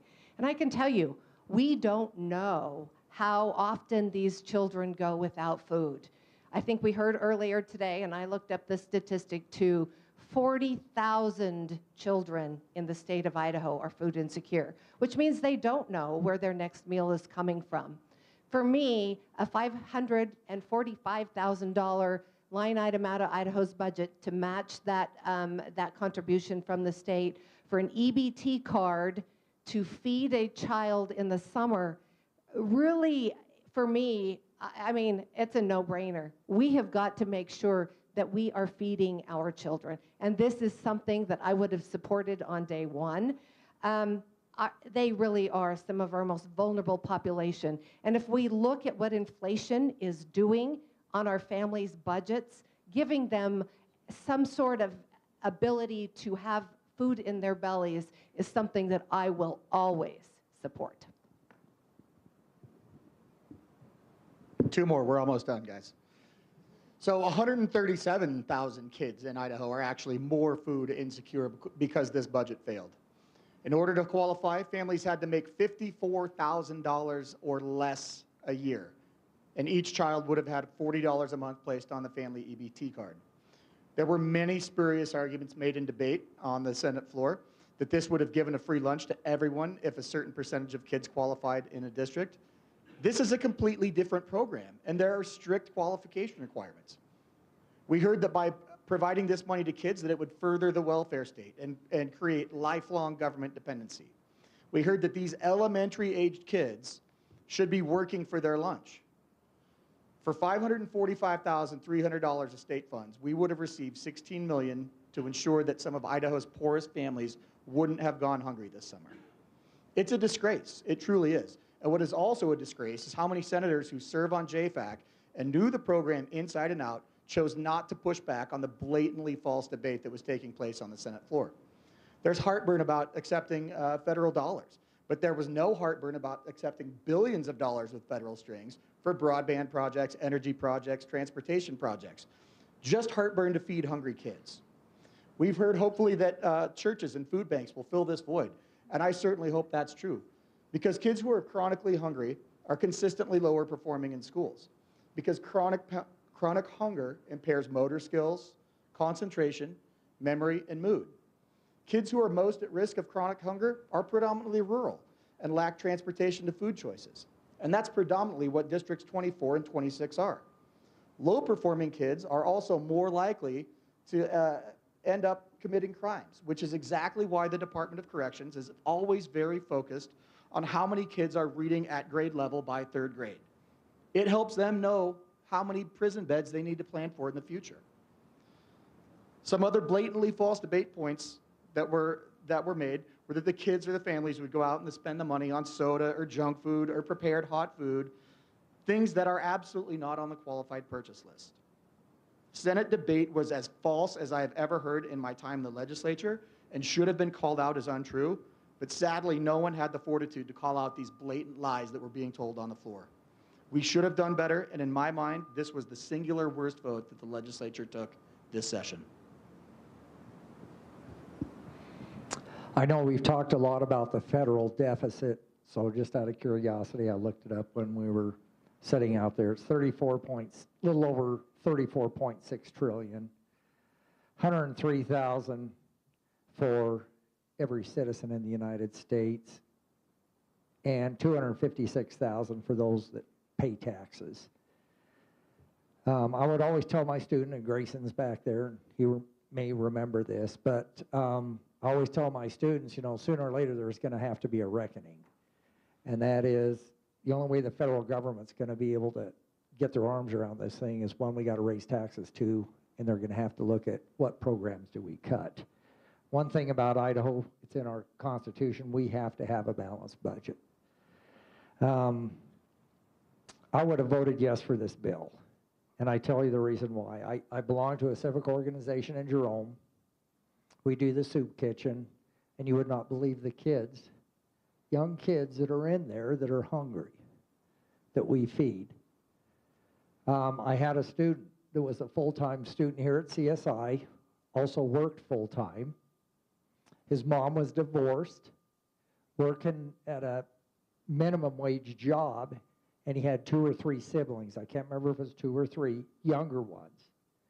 He said, Mr. Pohanka, I need to work, and he worked nights. Go to school full-time during the day, worked nights, got maybe 4 or 5 hours of sleep. And he worked so he could help his mom so they had enough groceries. You know, and I never did keep contact with him, you know, in the summertime. What would he do in the summertime as far as making sure siblings were being fed? You know, like we were talking earlier, that, as you were saying, the young kids, you know, we can teach a person to fish, and they'll be able to fish the rest of their life, or we could just give them a fish and, you know, then they become dependent on it. But if we teach them how to do things, educate them, get them good jobs, they'll be able to take care of themselves. As they're working those jobs, guess what we're doing? Both the state and the federal, they're collecting taxes to take care of these programs and feed the kids. But, you know, some of the stories I've had from some of my students, and when I would see them, I would even at times give them money to make sure that they had enough food for their siblings. You know, I care about our community. I care about Idaho. I love Idaho. I'm a public servant, and that's what I'm here to do, is take care of people. God bless this great country, and God bless Idaho. Thank you. Please join me in giving our candidates from District 26 a round of applause.